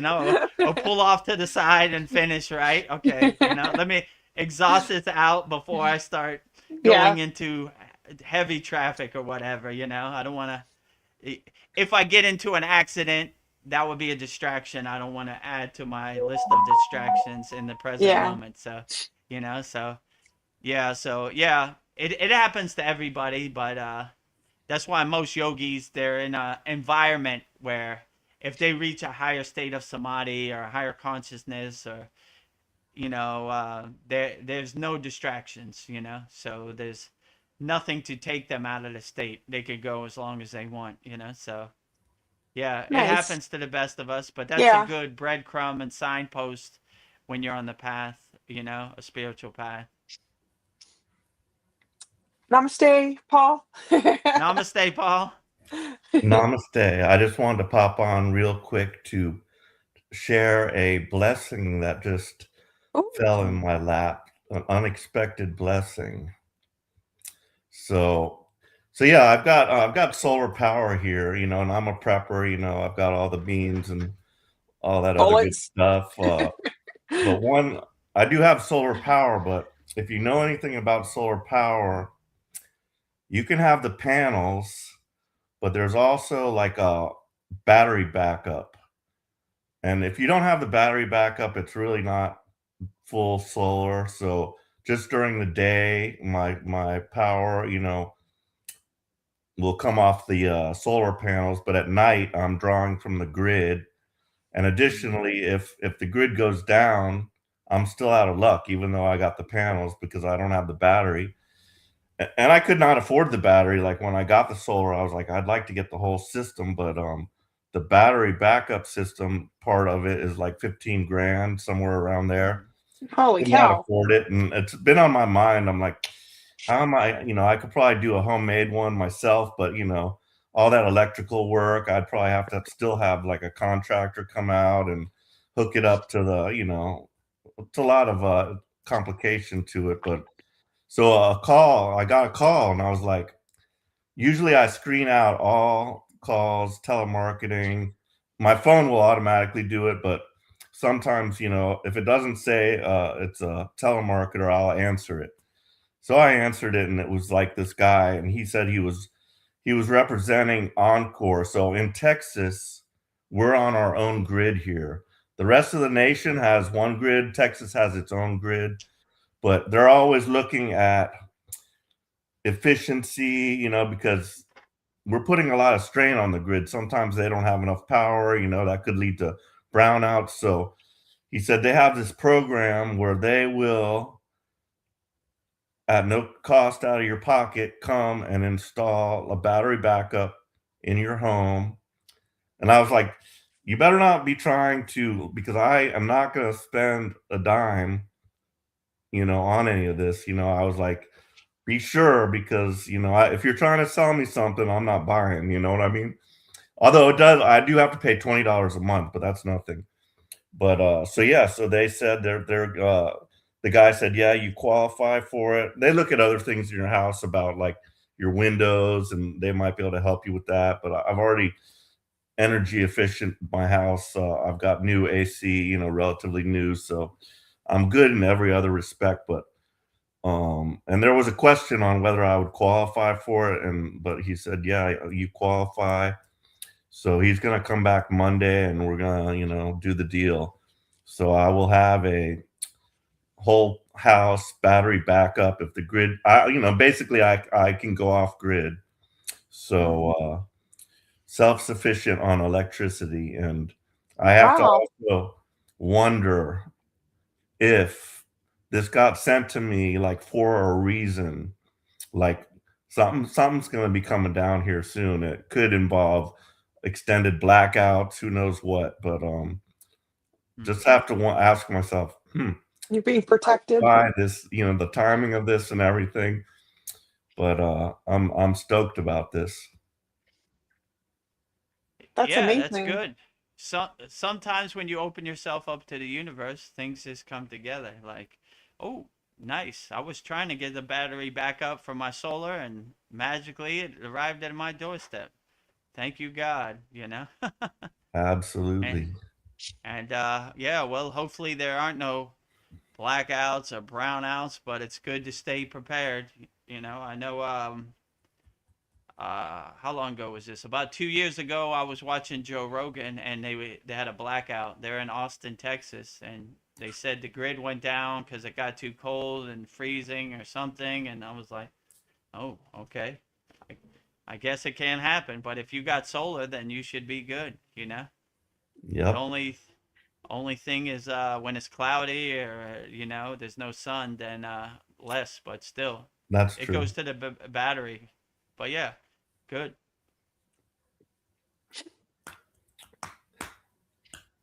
Yeah, that was about Yeah. it. That's exciting. But so is your bill gonna go down too with this?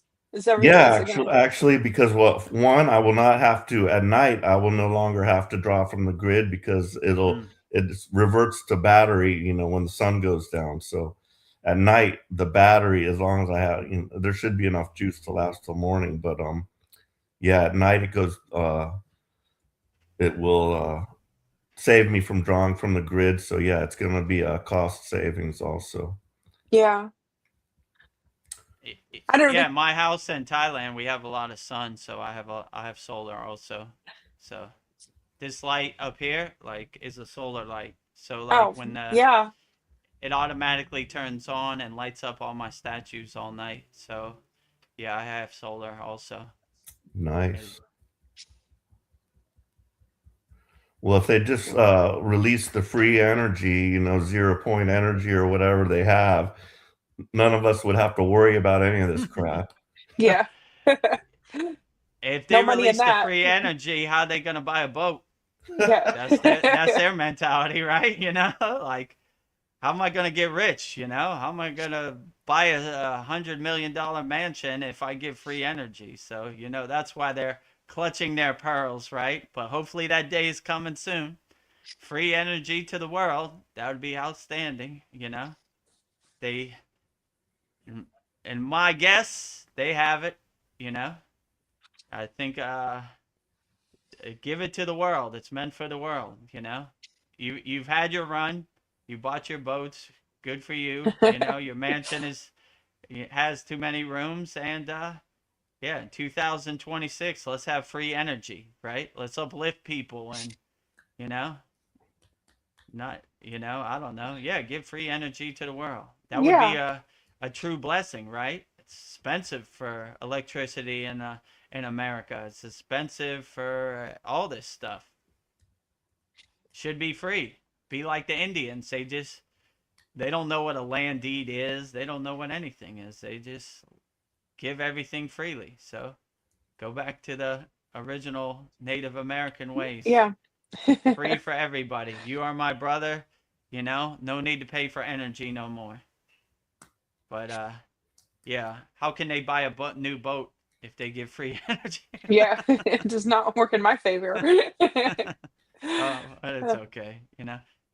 Screw your boat. We need free energy. What's that time of year where they have predictions? I have heard the prediction that there'll be like a power shortage outage. So I don't want that to happen, but it sounds like you'll be prepared if that happens. Yeah. Absolutely. Yeah.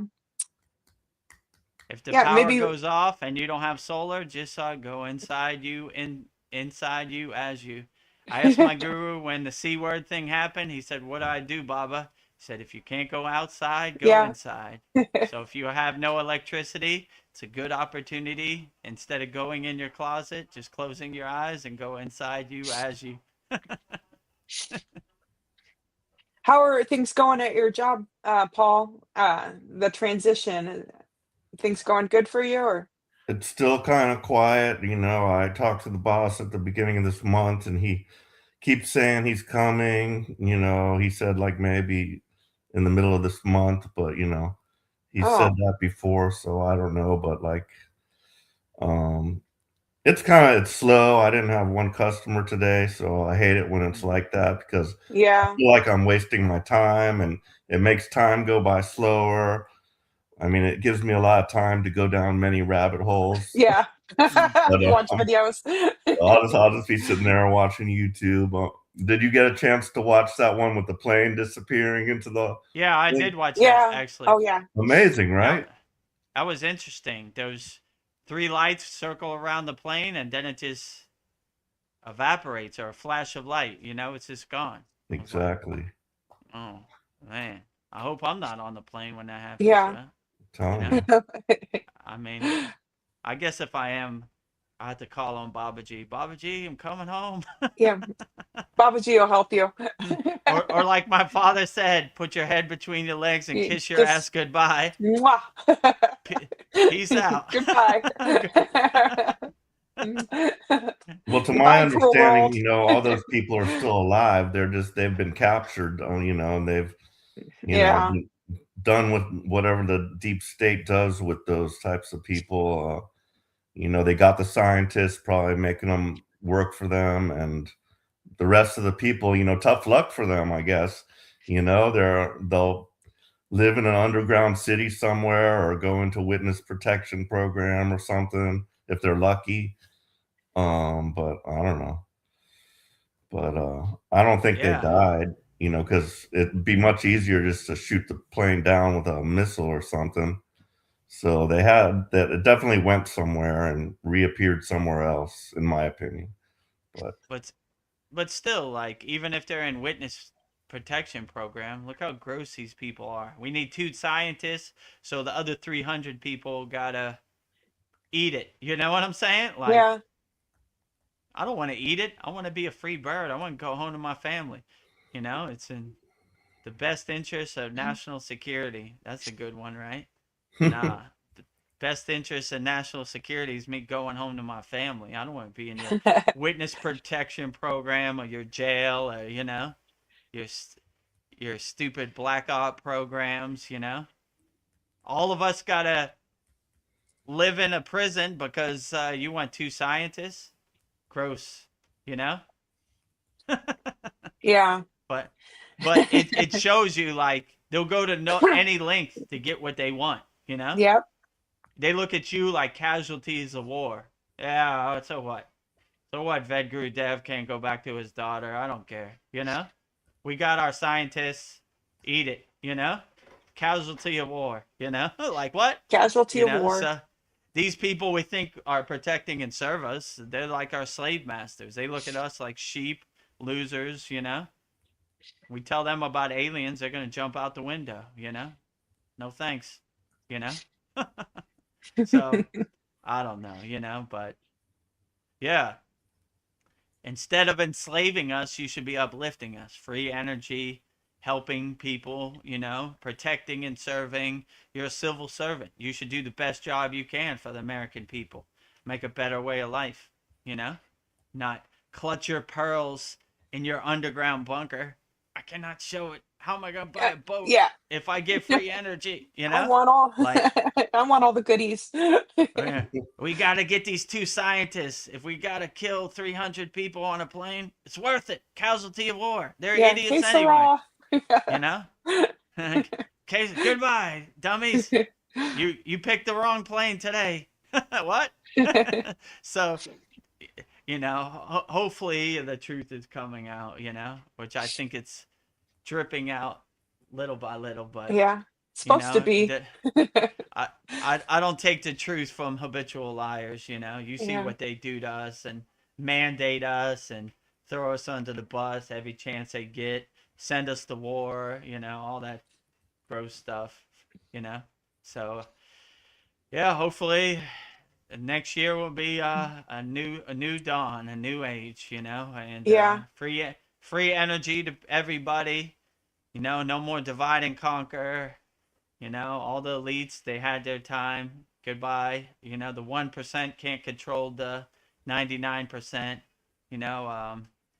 Aliens come here and have tea at my house, all that. Yeah. Just, it's not your job to gatekeep any of this information. You work for us. Tell us. Who gave you the authority to not tell anybody? And when I watch this age of disclosure, they don't even tell the president. They think they're the highest of them all, king of the universe. So Yeah. Power corrupts. we don't need to tell anybody, Wrong. You work for us.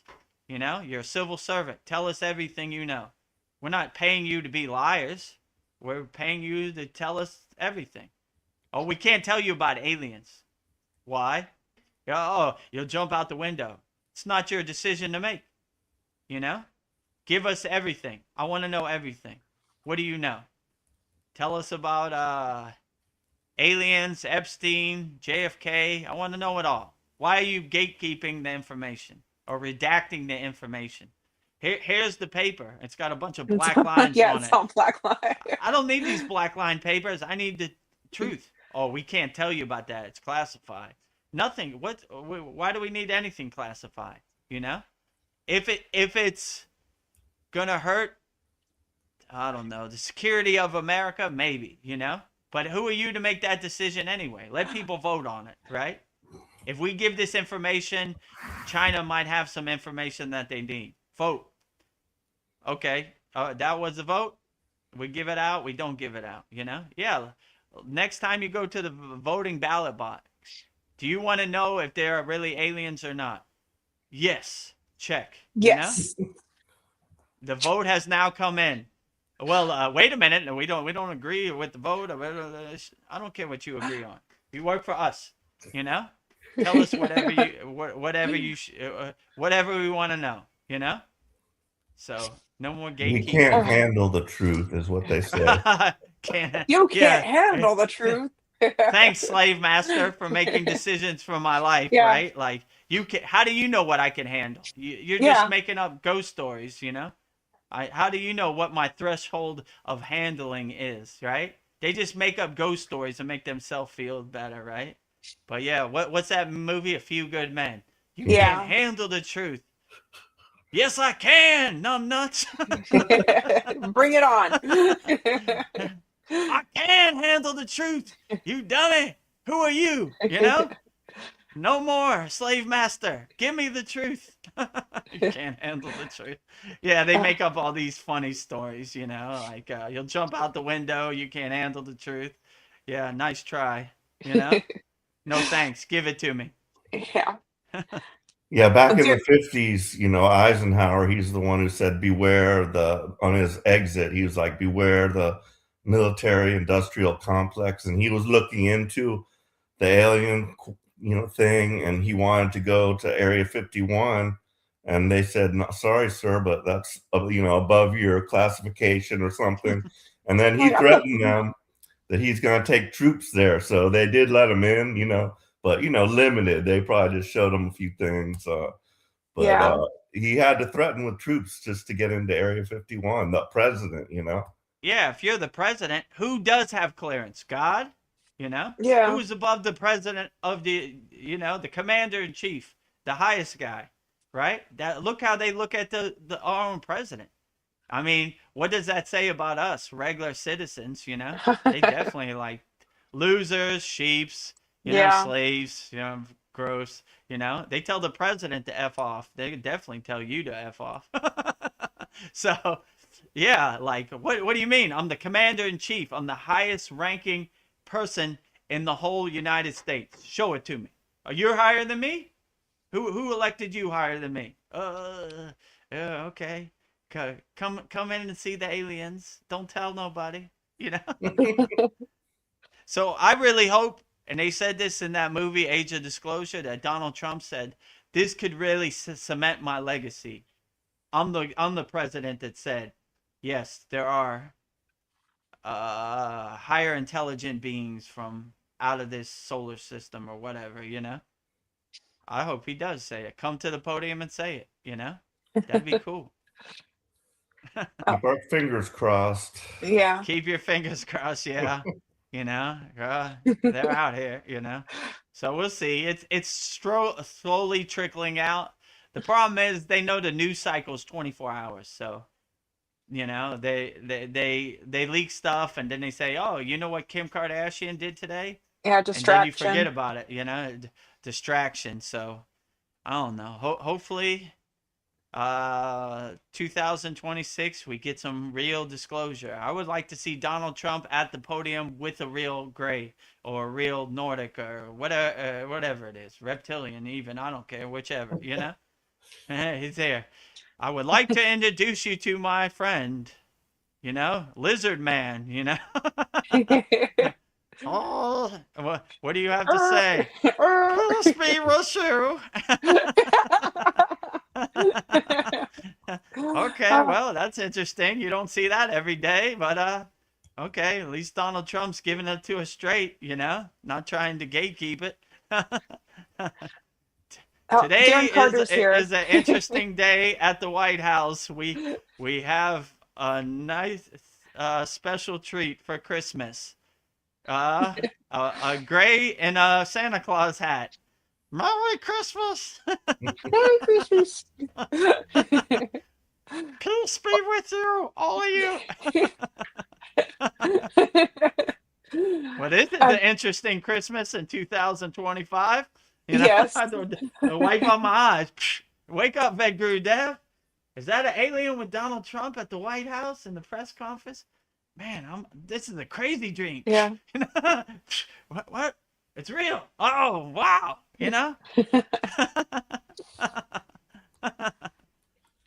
Well, we're supposed to be stepping into the age of Aquarius right now, so I don't know. There's supposed to be some things coming our way. Aquarius rules technology, so who knows? Get your popcorn. It's going to be interesting. That's for sure. That's my Darren song. Carter. So I do love, I love that song. I put it up on the school site. That's a great song, Yeah. An So oldie Darren but a Carter, goodie. I don't know. He just said something perfectly. He said, "Passion, Dev, love it this early in the morning. You got, yeah. I like seeing you all wound up." Yeah, well, when Veronica comes on, she activates me. It was a little slow in the activate you. beginning. I was like, right? Yeah. Batman's not the same without Robin. So yeah, I guess I'm getting Get you wound up. I got off to a slow start, but I'm getting wound up Yeah. now, right? Talking about aliens and disclosure and cabal and government and all that. Yeah, so.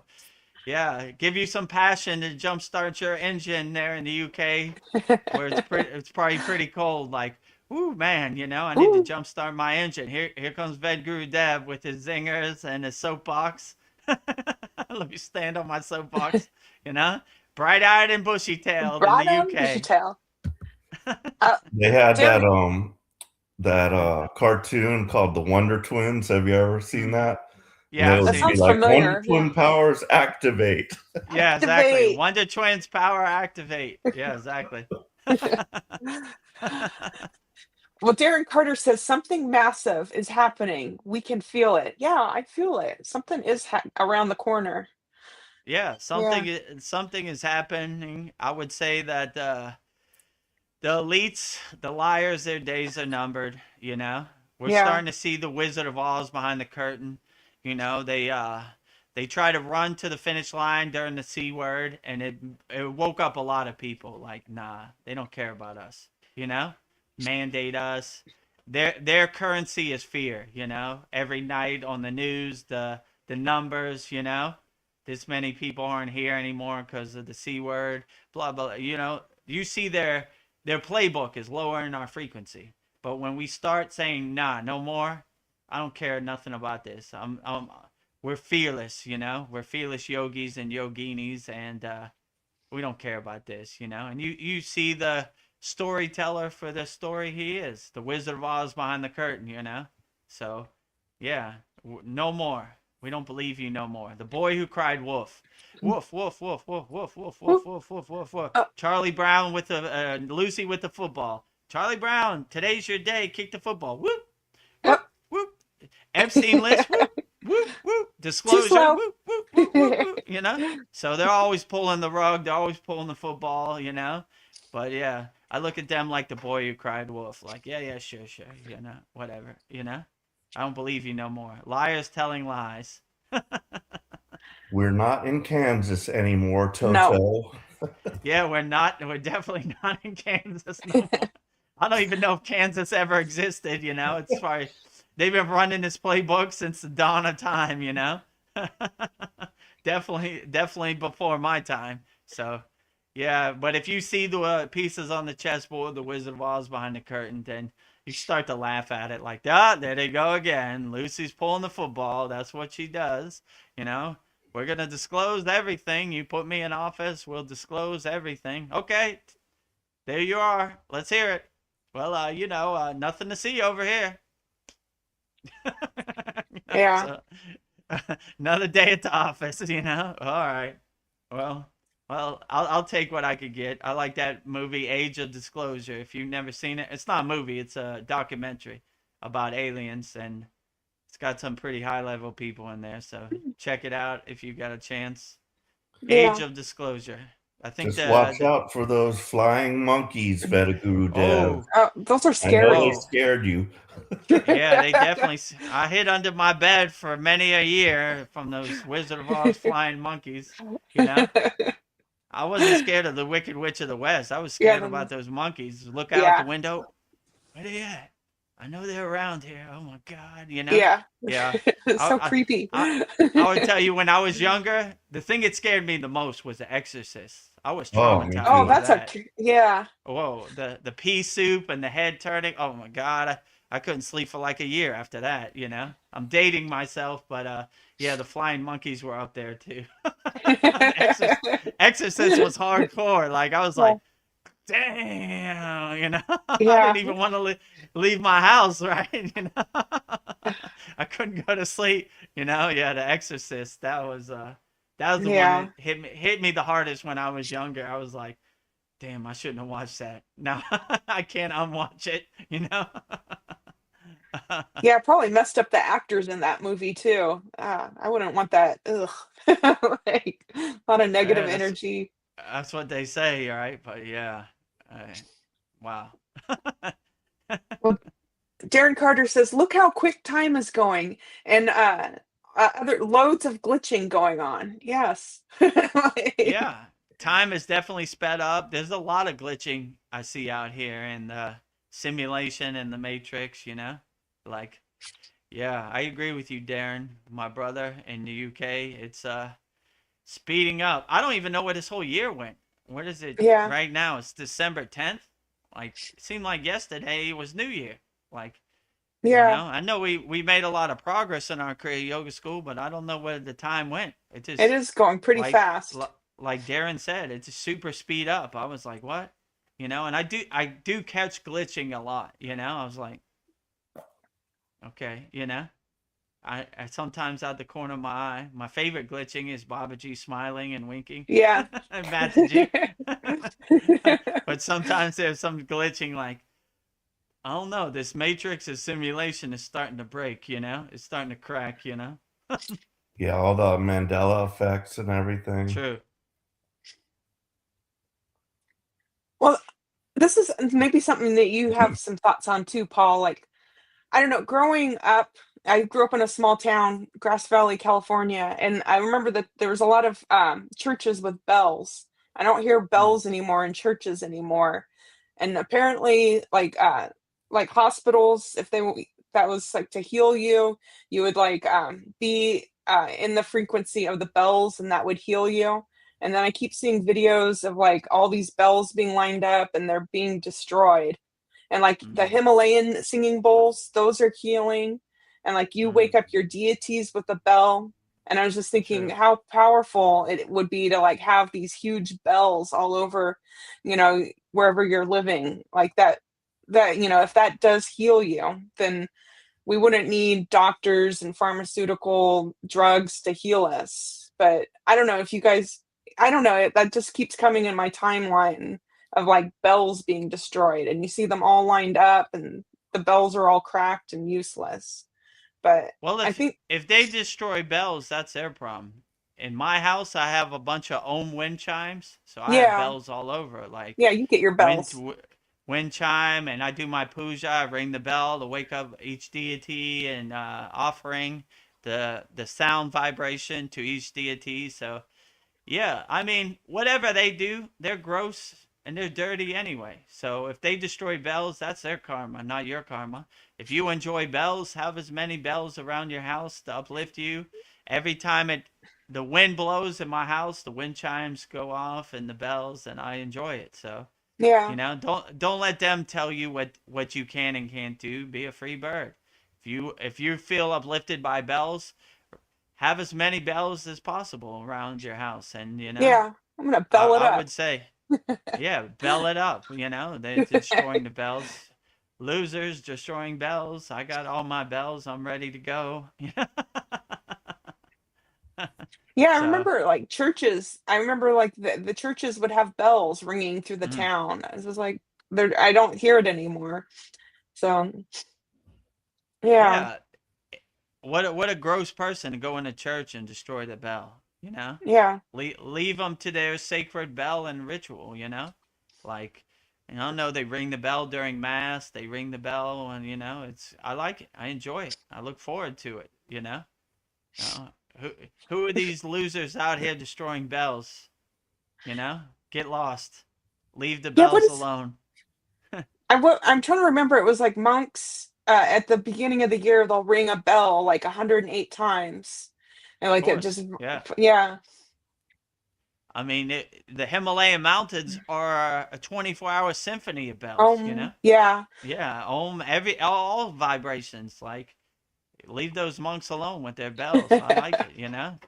Yeah, they have all kinds of bells. The Buddhists in Thailand, they have like, yeah, 108 bells, and they go down the list and ring the bells. Brings you good luck. I like it. Ring as many Yeah. bells as you can. And these people out here, leave our sacred bells alone. Yeah, sound and vibration so healing. I think that'll be like the new technology to like heal us is be like Mm, vibrations, healing sounds. Yeah. So Yeah, at our studio they have this like big bell. mm. It can fit over your head, and they'll like put it over your yes, head, and then they ding it. It's pretty cool. They They did put the that to bell me. on your head. Yeah, it's like a Oh, big, cool. but it has like a handle on top, and then it's like a big round thing, like almost like a helmet, and they go over your head with it, and bang, bang. That's cool. yeah. I've seen like big, huge singing bowls, and you'll like step in the center of it, and they'll Mm, like ding the singing bowl, and it like right. vibrates through you too. Hmm. Yeah. Every morning when I come in my meditation room, I ring the bell 3 times. Ding, ding, ding. Yeah, Let yeah, I put all my deities asleep when I go to bed, then pull the cover off them, wake them up, ring them with the bell and the puja light. So yeah, ring your bell as much as possible. yeah. But You're yeah, I could just see them now. Like, wait a minute, we just gave free energy. Now you want our sound vibrations too? Dang it! like free healing too. Right, free healing. How are we gonna make money off of Yeah, medical insurance? yeah. We had a good thing going for a while. Yeah, they But they don't there's want us hope. to see that. There's hope in the Himalayan Yeah, mountains. They have all this. So yeah, the Buddhists, they're all on to it. They know what's going on. Yeah, I do that in the morning. Also, I have the ones on a little string, and you Yeah, ding them yeah. together. yeah. They look like little UFOs too. I always look at that and I'm like, looks like two little UFOs. Bing. Oh, hit them Ding. together. Yeah. Darren Carter says, deja vu is going through the roof. It is. It's cracking the roof. Darren Carter, you ain't kidding, my brother. I mean, daily basis, I see deja vu. I've been here before. I've been in this situation. Yeah. So yeah, deja vu is almost like all day, every day. In my case, I definitely have deja vu a lot. I agree Yeah. with you, Darren. It's happening a lot. Yeah. I'm like, have I done this before? This is my Yes. first day at the rodeo. I've been here. I've done this before. I've been in this situation. Yeah, it's happening a lot for sure. Well, this is kind of like deja vu, but like the power of humming. Like when I was a little Mm, girl, I would always like when I was stressed or bored or whatever, I'd just be like hum hum hum. Hum. I don't know, and mm. then like just hum doing the hum bija sound, the throat sound. It like relaxes me. Just going hum, and I can feel it vibrate through my whole body. It like something about just humming like relaxes you. And yeah, I just knew that when I was a little girl, and then like people would take pictures of me, and I was always rolling my eyes up like I was in samadhi and people would be like, "Oh, she's just in her imaginary world." But it was like maybe I knew some things when I was younger, but I just forgot. I don't know if that's deja vu, but it was just the mind wipe. But like when we're younger, we're pure souls and we know all this stuff, but this world just like it takes it all out of you and you lose your magic. But it's just, yeah, I think we come in and we know everything, but somehow we just forget it all. But yeah, no, like I kind of remember I could talk to my dogs, and like now, like when my cats are misbehaving, I'll just tell them don't do that, and they listen to me. So it's just like I don't know. It's interesting. Like it's kind of like a remembering of like, oh, I used to do that. Why did I forget that? So yeah, I wonder if anybody else has. I don't know. That's kind of like a deja vu too. Yeah, like about the humming. Yeah, the bija mantra for the throat chakra is hum, Yeah. HUM, right? And hamsa. So in our Kriya yoga tradition, we have a lot of hum, right? We really cultivate that bija sound and encourage it and enforce it. So yeah, I would definitely say hum, vibrating the sound syllable of hum. It becomes Um. a beautiful practice, like when you open your throat chakra with hum, you are able to speak into existence more. You more creativity and yeah, letting more speech, more communication through your throat chakra. So yeah, I would definitely say hum as much as possible. Yeah, it Definitely, feels right? good. Yeah, Yeah, it feels like a feels bell good. going through me.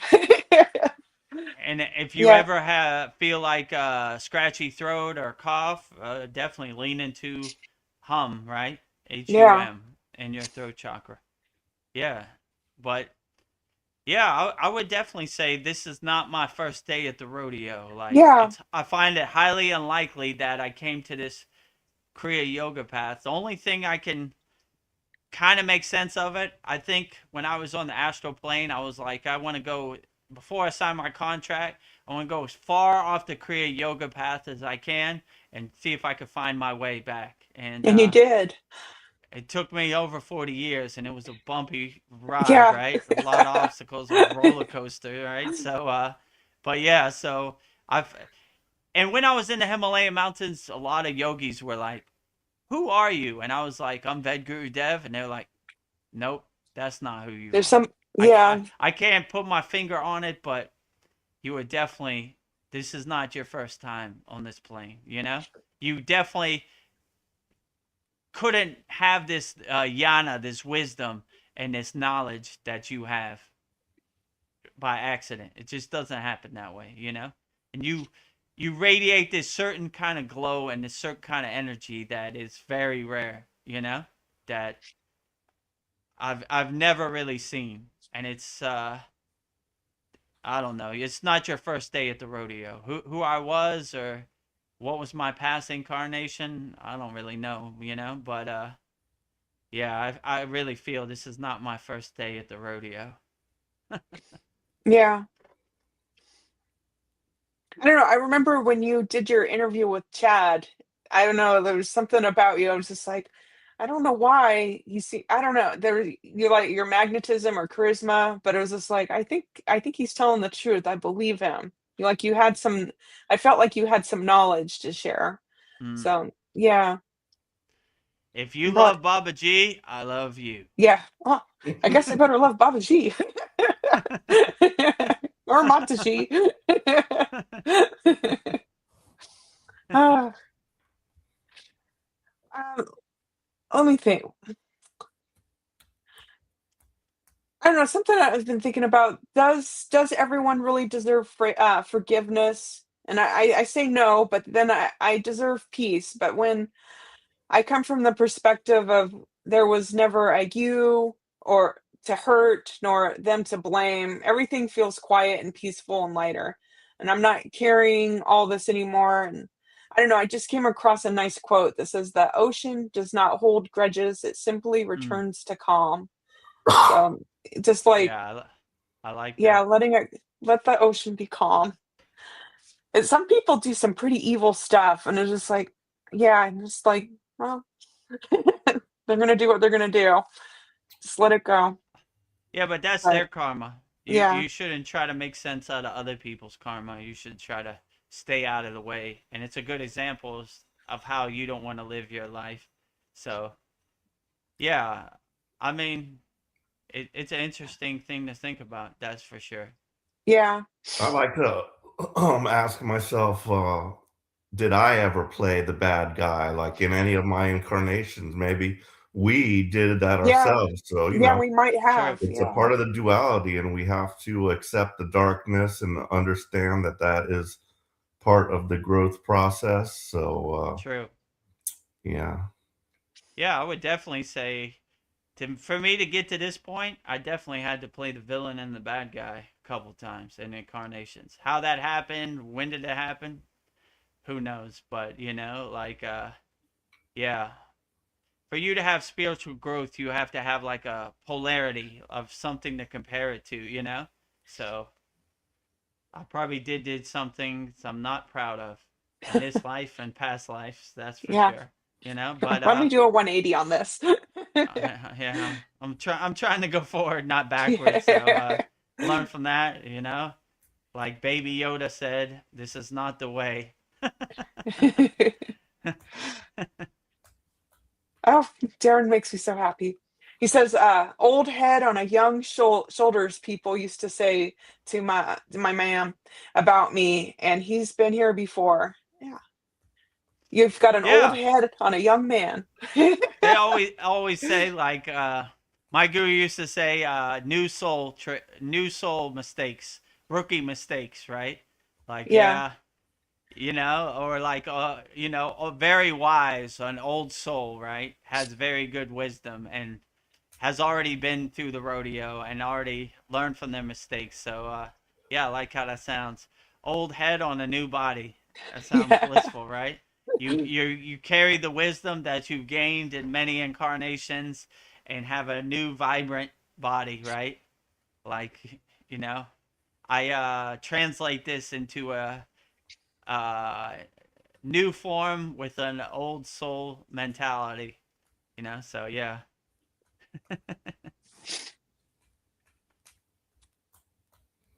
Yeah, so let.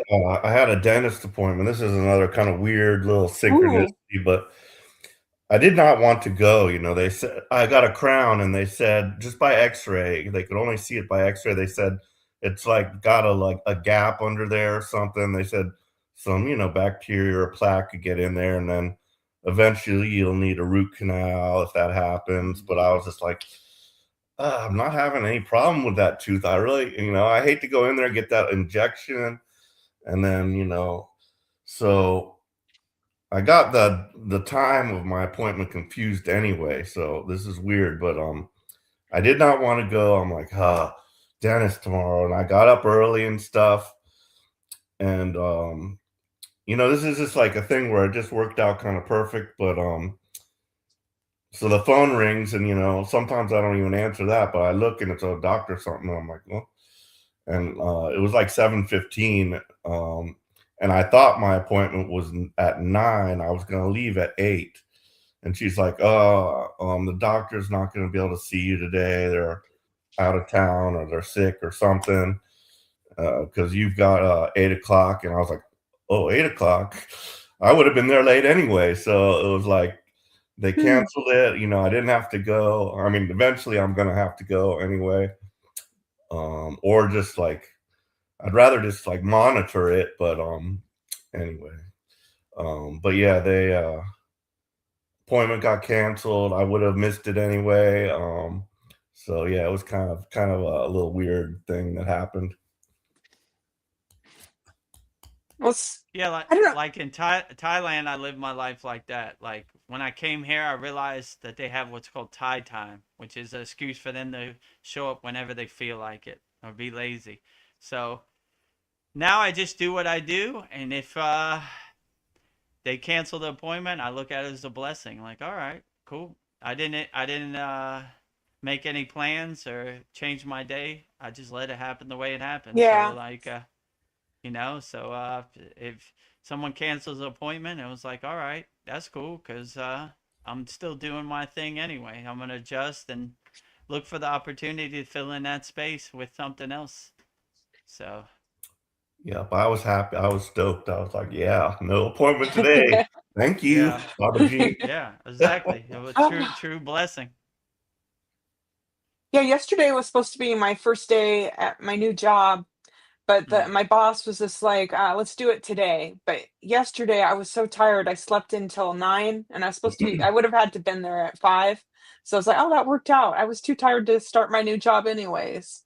So it's kind of nice when these things happen and they don't Mhm, work out, but they worked out because they didn't work out. So exactly. yeah. Yeah. Well, speaking of the dentist, I keep hearing that it's like your wisdom teeth are important, but my dentist, he talked me into removing my wisdom teeth because I have a small mouth, and he said that I'm going to get cavities, and it's really hard to clean them.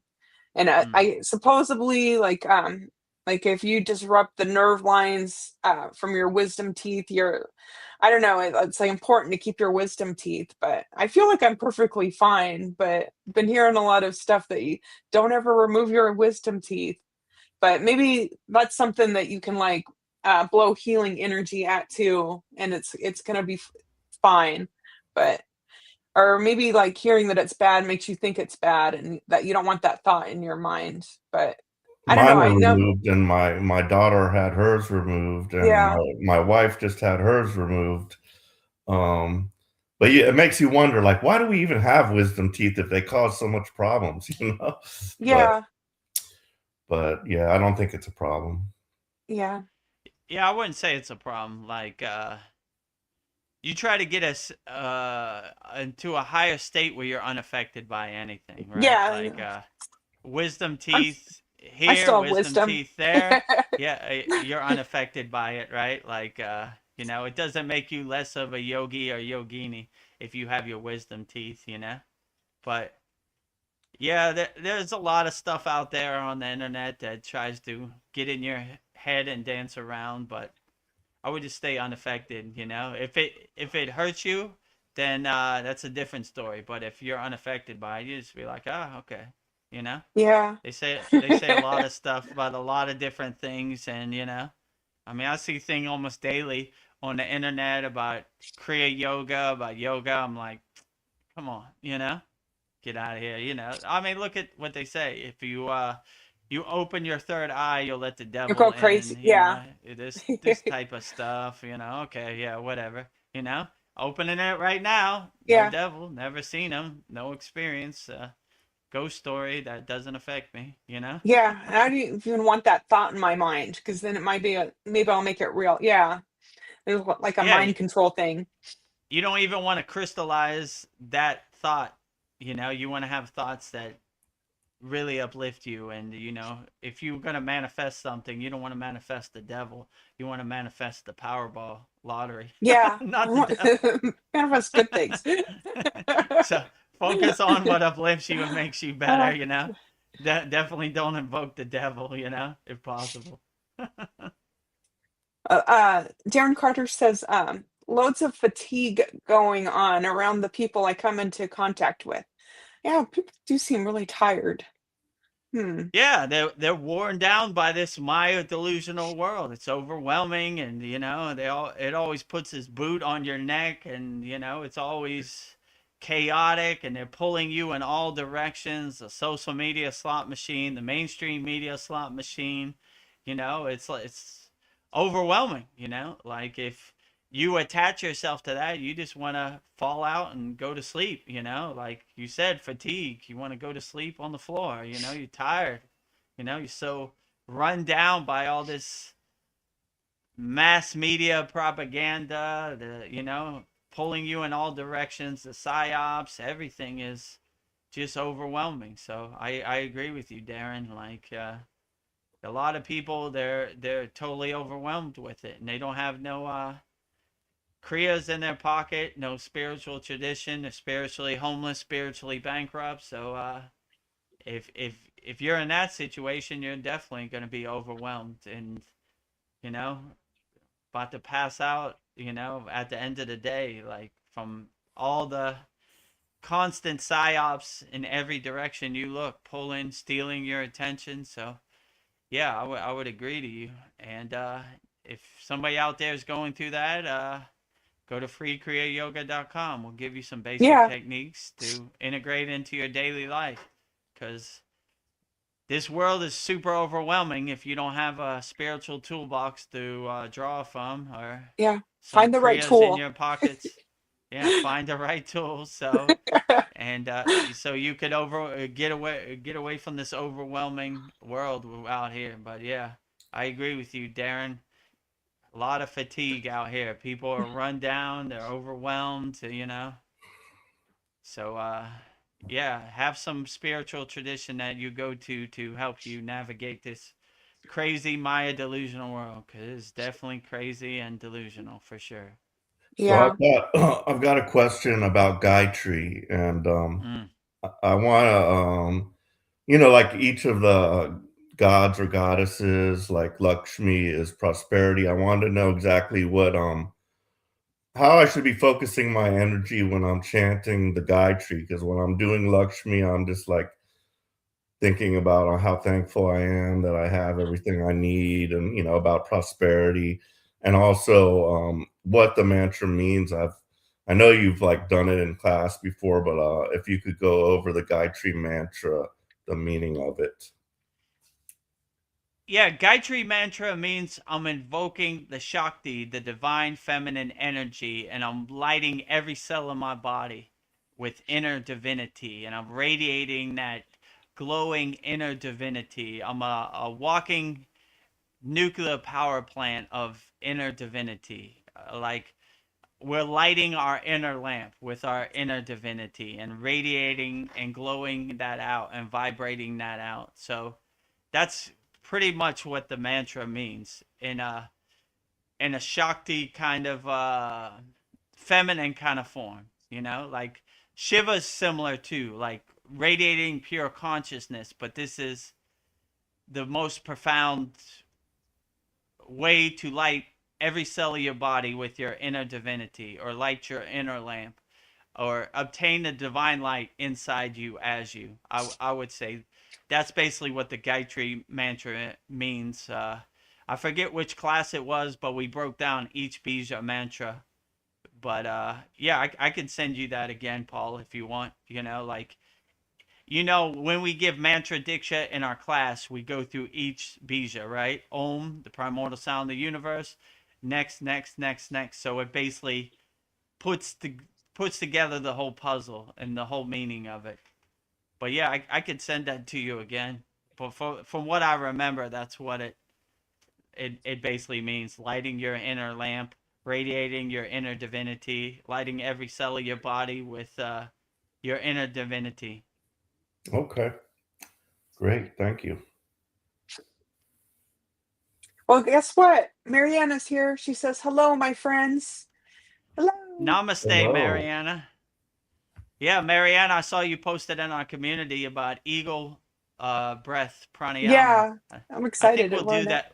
We'll do that on Saturday. Because Hmm. the next week we're gonna end our year with celebrating the glory of Jesus, Yeshua. So yeah, It's we'll your do that. well, Mariana, she says, I'm doing my sadhana and listening to the podcast stream of consciousness. Sounds amazing. Nice, outstanding. Yeah, we're glad we can guide you in your sadhana practice. Let us know how's it going and what you're doing in your sadhana, or when you finish. I don't want to interrupt your Yeah. sadhana flow. Well, Mariana says, yes, I am so excited about the eagle pranayama. Me too. Eagle breath pranayama. Yeah, let's do it. That's a good idea. I saw you post it, and yeah, we'll do it in this. This will be our 93rd class, so we're getting closer and closer to our 100th class, which will be a big extravaganza in Yeah. 2026. Yes. So excited. I was thinking, like, I was probably an NPC at one time. I was, because I was not awake. But I was thinking, like, possible signs somebody's an NPC, a non-player character. Like, you ask them questions that require real introspections, and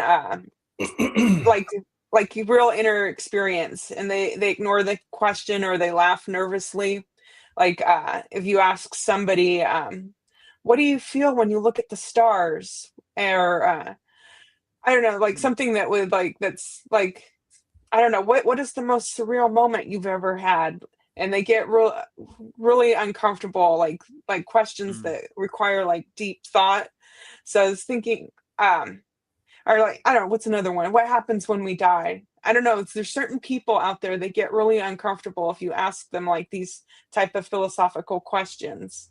And I don't know when the moment was when I started. I don't know, when I joined the Kriya Yoga school. Like, I just became a question machine. And I Mm. don't know. I've always been interested in spirituality, but it wasn't like my main focus. But I think maybe a lot of people, I don't know what has to happen to activate people for them to wake up. So I was just thinking that was an interesting thought. And you were an NPC at one time, Vedagurudev, and Mm. then Babaji hit you with your lightning bolt. And some people, it's something dramatic has to happen, or it's just a gradual thing. Like, you start questioning your reality. Yeah, I So, would say it's not one size fits all. It's different yeah, for everybody. They're all on different levels. So take a trip down memory lane when I was a supreme NPC, lost in the sauce, all of the above, treated yeah, my body like an amusement park. Yeah, I agree with you. I really didn't care anything about God, anything about spirituality. It was total junk to me. Like, you know, even like yoga, I hated it. I was like, what are these hippies doing in California, hugging trees and downward dog? That doesn't work, you yeah. Now know. you So love it. I was a total NPC, and intuition came. The thing you hate is the thing you are, you know. So I started to wake up and realize my true inner potential inside me as me. Yeah, so I would say some people it's a gradual thing, you know. It doesn't really happen too often in your early life cuz you're too consumed with materialism and everything, but when you get a chance, when you get older, you start to contemplate it more. Like, why am I here? Who am I? What Yeah, are the secrets of the universe? Like, what does this all mean? What is my soul's purpose? You know, you start asking yourself these very profound questions, and yeah, the answers start coming to you, and you start cultivating it and enhancing it and doing practices to elevate your soul and elevate your consciousness and really clear out all the conditioning, the identities, the distractions you collected during your life, and really try to realize your true inner potential inside you as you. And you start looking outside you for things. You start looking for internal things. You know, like you start doing your inner work. Happiness is inside you, not outside you. So yeah, I would definitely say that it's been an interesting ride, and if I could yeah. do it, anybody could do it. Because I was totally lost in the sauce, and I was, like you said, a supreme NPC. That was me, right? I was the poster boy for Yeah, NPC. That was me. I was totally yeah. If consumed you're in my old, material ego self, you know? yeah, your old self would probably not believe what he's seeing right now. Like that. Yeah, I look at my like DJ awards and my DJ career, and I don't even recognize that person anymore. I mean, I say to myself almost every day on a daily basis, who did that?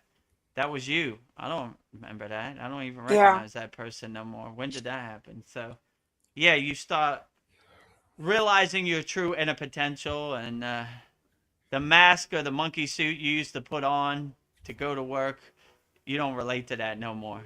Like I retire my monkey suit. yeah. I'm retiring it. I don't want to wear my monkey suit to bed no more or wear it 24 hours a day, you know. I put it up in the closet, turn the page, on my life book. So yeah. Yeah, so But my yeah. interpretation of NPC is a little different. So Oh yeah, let's hear it. it stands for non-player character. So um that would be like in a video game, you got those online games. Some of them are actual like people behind it, but other ones are being played by the computer. So to me, an NPC is a soulless being. It's not even really like a real human. It's just like a android type thing that just it's just there to fill a space where a player is needed, but there's no soul to inhabit it. So that's my interpretation of Yeah. it. Oh, that's Maybe well put. there's Well, both. Yeah. I guess I was an NPC because I'm not a soulless being. I'm just But we were lost in the some sauce. yeah. Yeah, Maybe we were just needed to be activated. But I do believe, Paul, that there are people that are just like players, like I don't know, maybe the people at the gas station. I don't Yeah. know. They're just background people. exactly. Well, I liked what you said in our last Soul Talks, Veronica. If you are surrounded by turkeys, then you will become a turkey, right? Yeah. So I want to I fly guess like an eagle. I was consumed by NPCs all around me, and I just Yeah. became a product of my Yeah. environment. And Yes. I assumed I was an NPC, you know. You So absorb what you're around. what'd you say? Eagles don't fly with turkeys, right? Yeah. It's hard to So fly like an eagle when you're surrounded by turkeys. it's hard to fly like an eagle when you're surrounded by turkeys. So I guess I was surrounded by turkeys, and I started to believe I was a turkey, you know. But then I woke up and Yeah. realized I was an Like, eagle, right? I want to fly like an eagle. I don't want to be one of these turkeys. So yeah, I Yeah. guess I was a product of my environment. I was just surrounded by NPCs, so it hypnotized me into believing I was an NPC. Then Baba G hit me with his lightning bolt, you know, smacked me across my face. I woke up and say, "Oh, eagle, not turkey." Yeah. I know who I am. That made me think about the ugly duckling fairy tale. You know, it was a Mm, duckling, but you know, it thought it was a duck, but it was really a swan or whatever. yeah. Darren has a No, story. Oh, go on. I was just gonna say no eagles, no turkeys here, all eagles. Yes. Darren says there's a yoga teacher who lives near me. She goes Mm. by every day pulling a trailer full of straw with her mountain bike. She doesn't stop. What a legend. She's 90 years young. Wow. That sounds, Yeah, I can visualize it. that.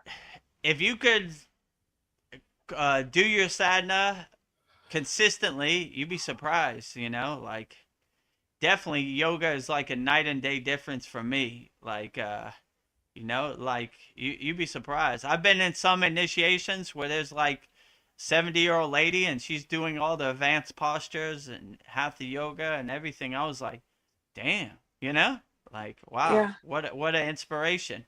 I agree with you, Darren. She has her bike and her straw, and she doesn't give up. She Yeah. has It her keeps going. yoga techniques, the way to like wind behind her sail, and it's a good example of like if you really commit to yoga, you know, this father time Yeah. has no effect on you. I mean, we're Yeah. never gonna get out of here alive, all of us, but you can prolong your Yeah. life by just implementing some simple yoga practices into your life, and that's basically the kriyas we do. The Sitas basically invented these kriyas to enhance their life. They were like, I want to live as long as possible and get as far down the spiritual path. So hopefully I don't incarnate, but if I do incarnate, I'll pick up where I left off. So that is basically the ultimate goal of yoga, especially hatha yoga, to maintain your physical body as long as possible. I told a story. There was one yogi who I met in the Himalayan mountains. He was over 100 years old. He just did the shoulder stand pose every day, which Yeah. is, I think it's number 3 in our series of 18. So I go no other asanas. Nope, shoulder stand pose. So that inversion, that upside down position, of the shoulder stand pose, he attributed to his long life. He didn't do hundreds of thousands of Kriyas. He just did the shoulder stand pose, you know? And I was like, Yeah. wow. So if you really commit to it and integrate these practices into your daily life, you'd be surprised Yeah. how far it take you. I mean, in my personal case, it's night and day difference, you know? Like, wow, you know? So, Yeah. and just by doing some asanas and everything. And I like Yeah. to be a good example. Like, Vedagurudev is not the most limber person, but I can do the bow pose or the plow pose every once in a Yeah. while. Age is just a number. Age is just a number. When I first started on the Kriya yoga path, they would show me the asanas, and I was like, no, my body does not do that. I'm stiff as a rock, right? Yeah. You know, I'm stiff as a board. But slowly and gently, I just, you know, did it every day, and here I am today. You Yeah. know? And then your seat up powers kicked in. You know, all right, shoulder stand pose. You know, let me carry this rock up this hill, no problem, right? Right? Powering up. Leveling up, right? Powering up.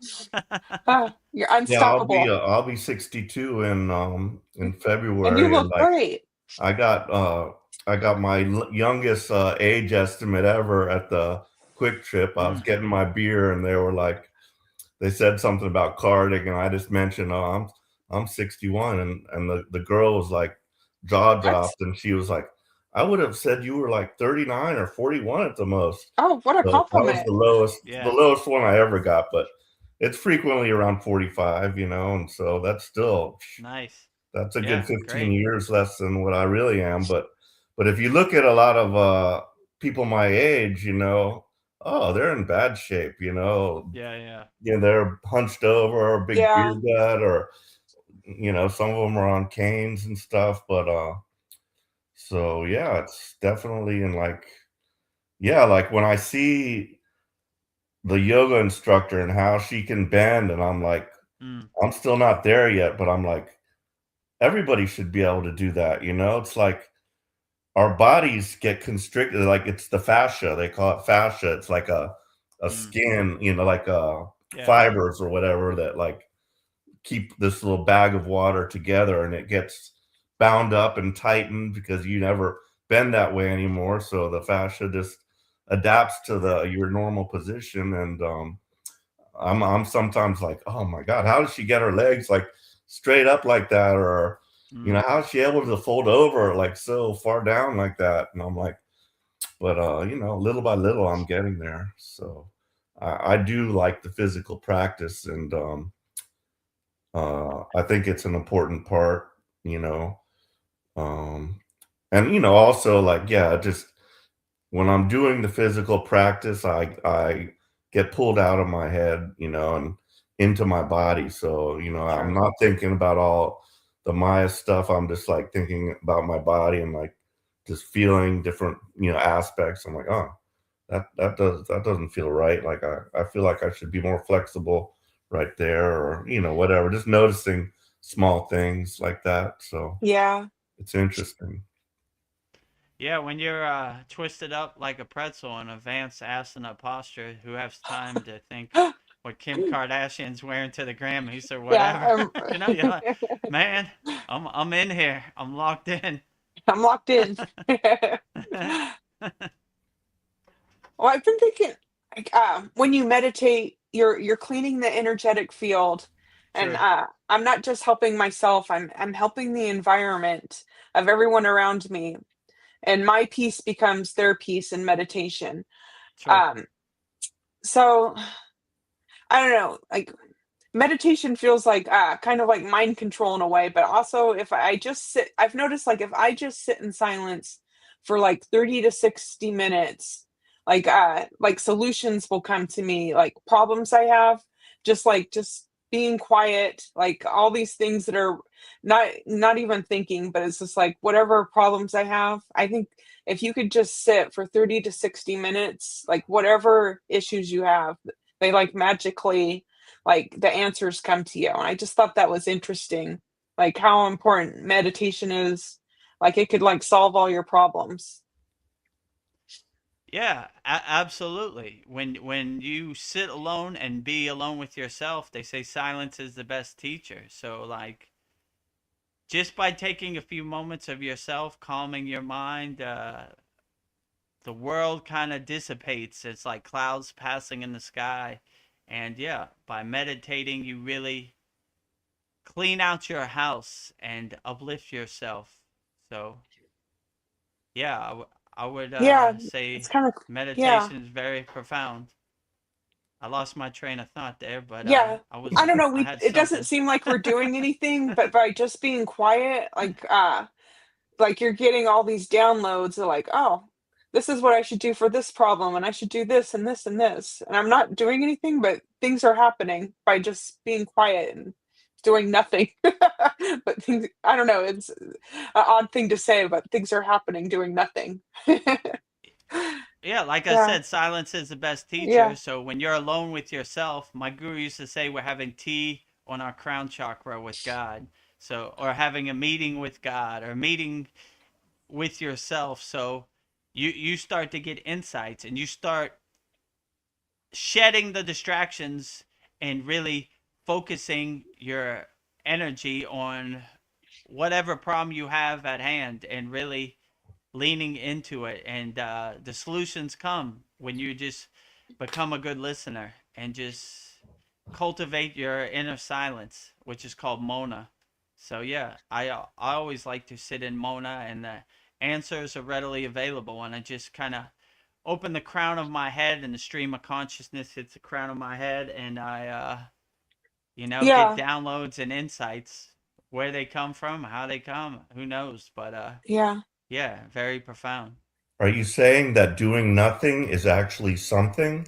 Yes. Yeah. Yes. Like, yeah, like, like, yeah, you're like you're planting the seed to do something, but as doing nothing. It sounds backwards.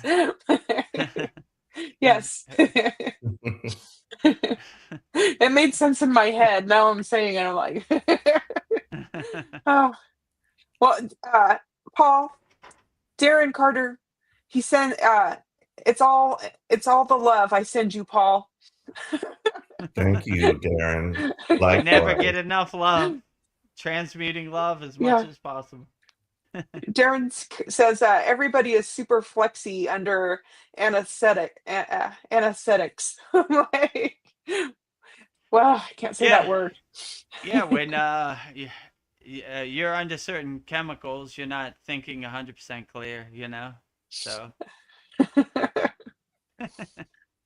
Mariana says I am doing the bridge and wheel pose, then mm. half wheel, but every time I press the top of my head against the floor, it feels like I have water in my nose afterwards. Ooh.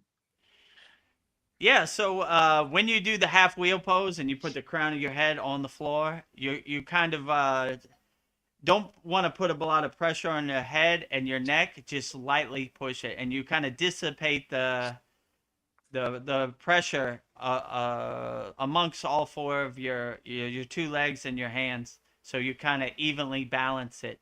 So yeah, the full wheel. Wow, that's the one that gets me all the time, right? Could that You be really got. Amrita that she's That's what I was doing? thinking. Yeah, could be. If it is Amarita, I would just use your tongue like K Cherry Mudra and push it up to your third eye, your eyebrow chakra, your agna. That's usually what I do because I supremely have that problem. My mouth fills up like a glass of water with Amarita. That's just my karma. So, but yeah, when you're in the full wheel pose and you feel like some Amarita, I wouldn't try to swallow it because it makes it uncomfortable. I would just try to take the tip of your tongue and push it up to your third eye. But that happens to me a lot. So I feel your pain, Mariana. I understand. And when you're in the full wheel pose, it's takes a little bit of practice because you're like, you want to Yeah. spit, but you can't spit. So you have to delegate it a different way. And I usually use the tip of my tongue to push it up to my third eye. So the Amrita drips down from the third eye, and I push it back up to the third eye. Basically, like, not now, please. You know, like, and you're trying to hold it so you don't want to come down and I don't know, spit or whatever. So it takes a little bit of practice to delegate it the right way. But yeah, I would definitely say spread the weight out over your body, over both feet and both hands, and lightly put the crown of your head on. You don't want to have no pressure on the top of your crown because you start to hurt your neck. And Yeah. when you're in the full wheel pose or the half wheel pose, you really breathe into it, right? Like you breathe into your spine, your spinal breathing, and that's helped me a lot, right? Because it could be struggling and painful to hold the full wheel pose for a while. So when I started breathing into my spine, it really helped, balance my body, and not get inside my own head in the full wheel pose, which is difficult because you're like, Yeah, I'm stuck. so it you have a tendency to hold your breath, but when you can start to breathe, it helps balance you out and dissipate the struggle. So yeah, I really breathe through my nose as much as possible. Breathing out all the stress and tension when you're up there. But yeah, take some practice. Definitely for me, full wheel pose is one of those ones where you're like, okay, we're going to war today. And the half wheel is a little better because you're kind of balancing your weight. You have your head. It's like a 5-point stance. You have your head, your hands, and your feet to kind of balance it. But when you're in the full wheel, you don't have the luxury of your head to balance it. So Yeah. you're just up there in the universe. So breathe in the peace and bliss, breathe out the stress and tension of the full wheel pose. That would probably be my best suggestion. And do spinal breathing, through your spine from your root to your crown. Since you've got such a surplus of Amrita, I think we should bottle it and sell it on the school store. Yeah, maybe. Once Thailand gets the mail, Have a vial of my spit. a vial of Vedgurudev's Amrita. Yeah. If you see behind the scenes of Babaji's quote, I have to spit because it like collects up. For some reason, Yeah. anytime I read something or think, it really collects up. So yeah. Yeah. I could feel it right now. It's hearing me talk about it, so it's Yeah, it's like filling I'm up coming. the cup. So you'll see me like swallow, push it up. Well, Bottled Mary, Amrita at kriyayogamasterclass.com. $10 a yeah. jar. Vedgurudev's official authentic Amrita. Yeah, maybe it'll be like Dan Van Tree's little healing lotion. Wherever the hurts are, you can like rub it on your body. Yeah, when I went to Satu Pond Lake, I bottled up the water. I have it still, like break Oh, in case of emergency, just in case. A lot of people requested it actually too. yeah, So I have some also where just in case, I get hit by a bus. I'm breaking out yeah. my Satu Pond Lake, Himalayan Lake, divine water for heal myself. We could do that too. I can just see me. Oh, it's Tuesday, Amrita Day. Yeah. I'm like, I'm milking it. Or Veronica, we have 50 orders of Amrita. I I'm guess I selling it on gotta my get shop. to Oh, I love it. Mary Anna, you are a yogini rock star. She says she just finished the shoulder and stand pose and its work. variations. LOL. Wow. Oh, nice. Yeah, the shoulder stand pose. Like I was saying, the yogi in the Himalayan mountains, that's the only one he does. And he lived to be over 100. So Yes. yeah, you have the shoulder stand pose, and you add the variations like the scissor, the twist. Yeah, very very Yeah. excellent. Yeah, You just I like added the 10 shoulder years to stand your pose. life. I'm sorry. Yeah, yeah, you just added 10 years. Yeah, exactly. Nothing can stop you now. I'm just thinking also if we can just, live a little longer, maybe another 10, 20 years, the technology that's going to be coming, they can just print you a new organ if your organ fails or something Yeah, like that. So I it's think, coming. life extension is coming also. I mean, it's been getting longer and longer, but I think it kind of got to a point where now it's like leveled off and all the crap stuff is starting to take a toll. But yeah, I think the technology is going to be there to heal a lot of conditions, or arthritis and stuff like that. Who knows? Yeah. Or So preserve your body till you get to the finish line. Shoulder stand pose once a day. You probably make it. Another thing I thought was, if I could live forever, would I want to? And like the you answer to might get that, bored. yeah, it was kind of like, I don't know. Just because I'm scared to death a little bit, I still am, I gotta admit, but it's kind of, it's a little weird. I guess I'm more scared of the pain of it. Somebody said something like that. I'm not scared of death, but I just don't want to be there when it happens, or something like that. But It's the unknown. We're always scared of the unknown, but maybe there's nothing to be scared of. yeah. Uh, we talk about talk nicely to your water.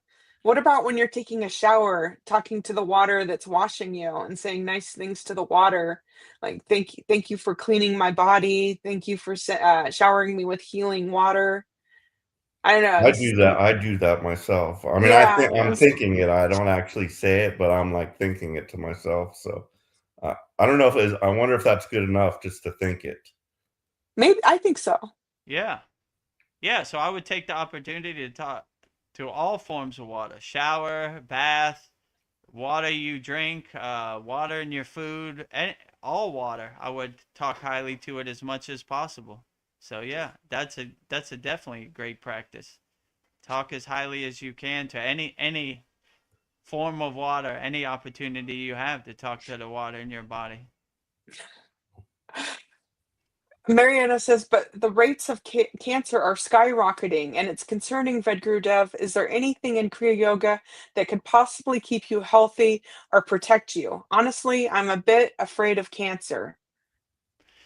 I Hmm. would say by the asana practice that you're doing, you should be okay. I would say you're better than okay. I wouldn't will really worry about cancer too much. My guru used to say, think disease, you have disease. Don't think disease, you don't have disease. And this is more of a hardcore yogic approach. So I wouldn't put cancer in your vocabulary because then you're kind of acknowledging it. I'll be like, it doesn't exist in my universe. But I would say by you doing your yogic practices, eating right, having the right mindset, you should be okay. You should be able to overcome cancer as much as possible. You're doing all the right things, Mariana. So I would say definitely keep up the good work. But Yeah, I think stress is like the major cause of most of these diseases. So mm, stress does get addressed in yoga. true. We're regulating our nervous system using our breathing techniques. Yeah, we're eliminating stress, and just we don't let shit bother us anymore. Right. Yeah, we breathe in the peace and bliss. We breathe out the stress and tension.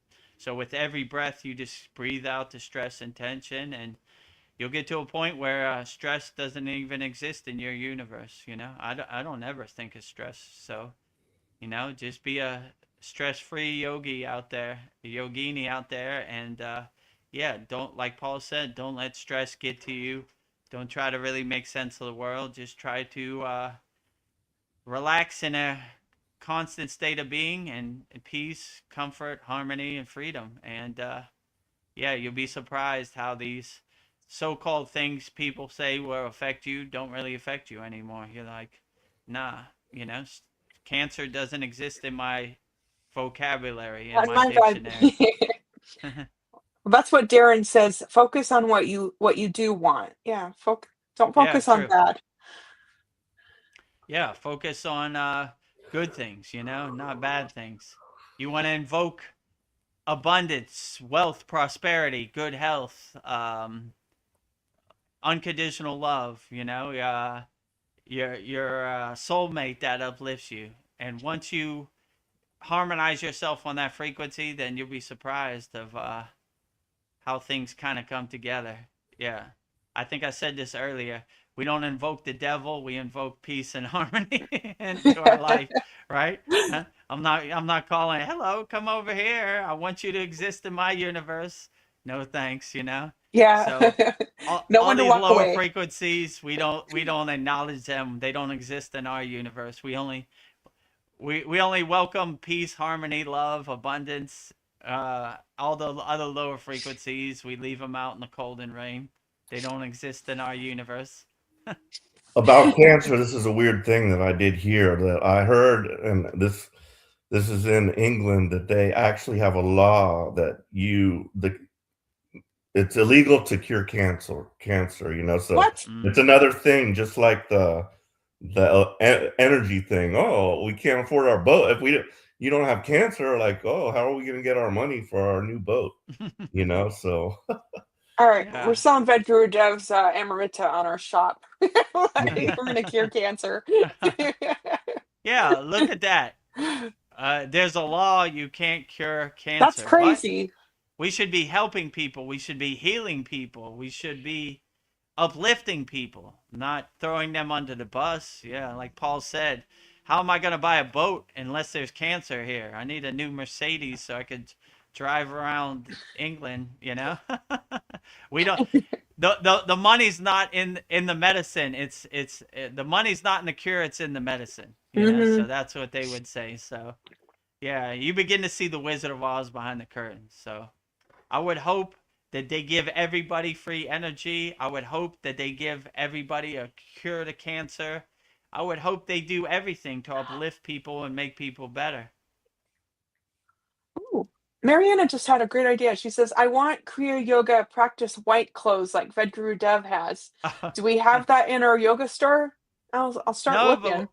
but we should probably get that. That's a good Yeah. idea. Like, yeah, traditional yogic sadik attire, Kriya band attire that I wear. Yeah, I use this to do my yoga practice also. They have long sleeve and they have short sleeve. That's a good idea. Maybe we should try to find that. You Yeah. know? Ah, Yeah, we're working on Raksha beads. We're working on that's another thing we add to our yeah. store. So our store is for our members by our members. So Yeah. You just gave yeah, us an yeah, idea.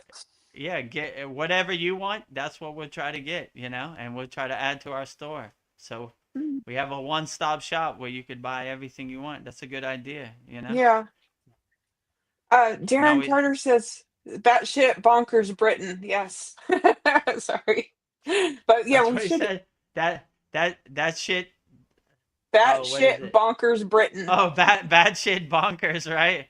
Yeah, Britain, England is bad shit bonkers. Yeah, well, yeah, they're out here. You know, I mean, they don't care about us. So They so don't care I about I just us. I like what Darren said. We don't care about the white coats either. You know, those doctors telling us what we should do with our body. Yeah. I Take did care of just yourself out there. I just searched it up because, that's something I heard, but like I didn't do any research myself, but I just asked AI about it. So it says no, but here's what it really says. There's the Cancer Act of 1939. It prohibits advertising unproven cures. The act makes it a criminal offense to take part in the publication of any advertisement that offers to treat any person for cancer, to prescribe any remedy for it, or to give advice in connection with the treatment of cancer. So basically they're going to say, oh, you come up with a cure for cancer? Nah, that's fake. So we're putting you in jail, you know? So That's how they how did they it. do But it. yeah. What if it's real? They probably still put you in jail, Yeah. right? Can't have that. How am I going to buy my boat tomorrow? Right? That ruins my plans. Water car? Where's the water car guy? He said it worked. I'm waiting here today. It should have been a press conference. Gone missing. Never heard of again, right? Well, Mariana says yes. I will buy the entire attire and Raksha beads. Yeah, I didn't Oh, even think nice. about clothes like yogic clothes. That's cool. Yeah, that is cool. That's a good idea. Yogic pants and yoga, Yeah. like what I wear, like a yoga shirt. Yeah, this is what I use to practice all my asanas and all my yoga practices. Well, as you probably seen in the classroom in our Kriya Yoga Masterclass. Where I did you have get your clothes, Vedagurudev? Was it I somewhere bought the, special? no, I bought these in India, like, where, I mean, these are readily available in India. These are what, it's called a sadhak, which is like, a devotee, a practicer of Kriya Yoga. So in India, it's readily available, but in the Nice. Western words, it's harder to find. Yeah. So we'll try to look for it, and Yeah. coming soon in 2026 on Kriya Yoga Shop. Yeah. Yeah, Yogananda, he doesn't have yoga clothes, so that'd be something new. Have your career yoga clothes. Yeah, and they have a long sleeve, for the Himalayan Yeah. mountains, and they have short sleeve for Mm. like Tamil Nadu where it's hot. So I live in Thailand, so I wear the short sleeve. But yeah, interesting. Good idea, Mariana. We'll Yeah, try to figure that out, and brilliant.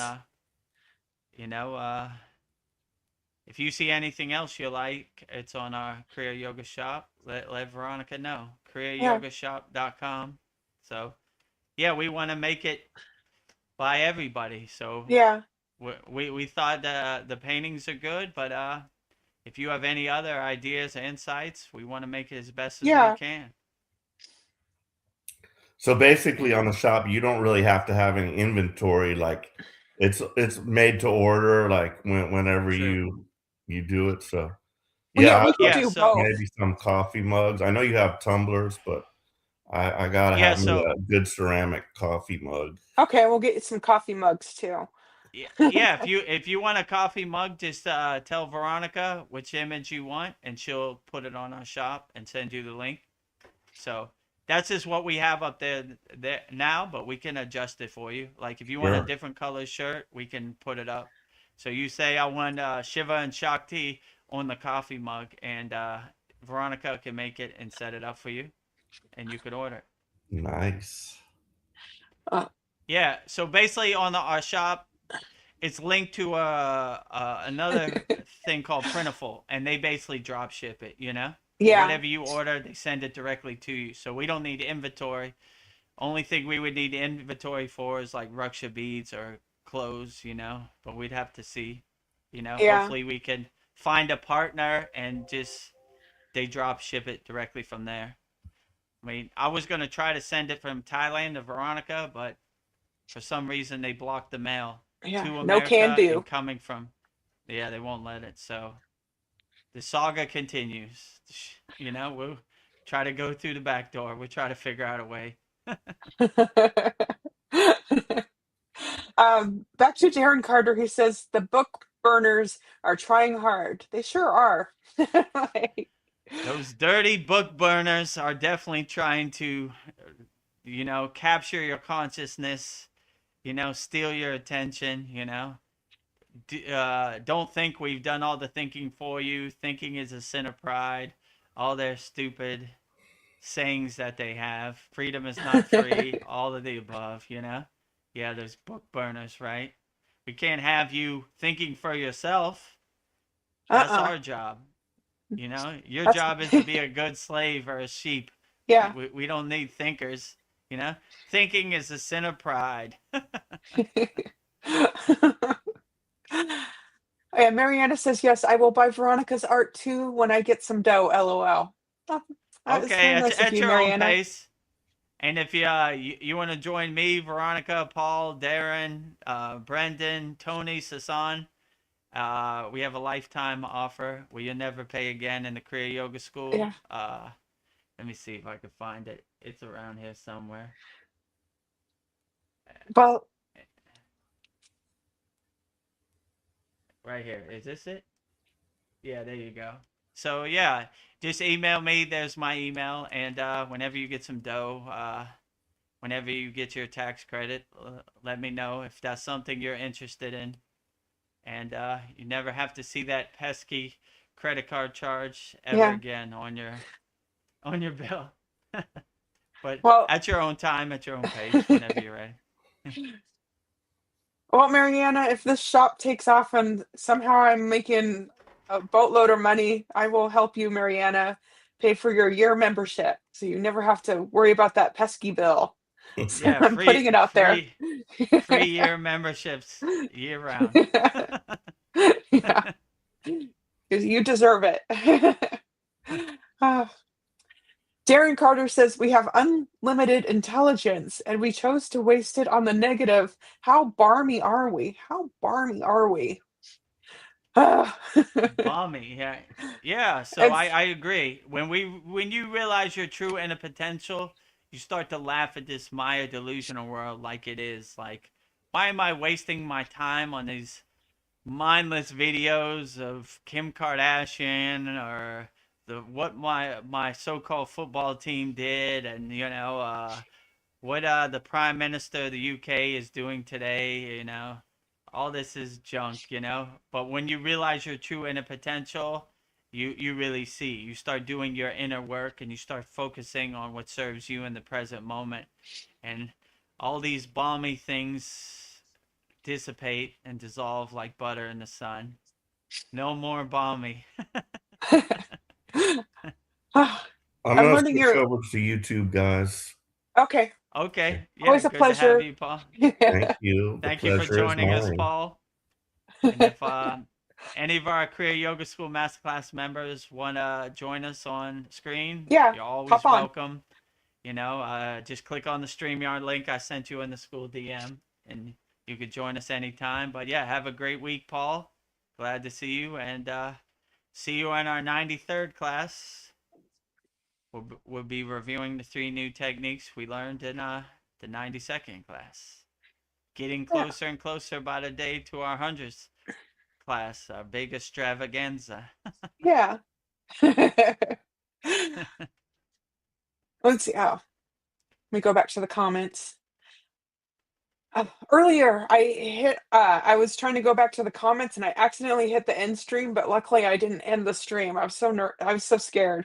Like- Oh, that comment button is right under the end stream, right? yes. Well, we might have ended it earlier. That sounds like something I would do. There's a glare on the screen, and I'm like, Yeah. what's this button do? Click Yeah, and you end were the saying stream.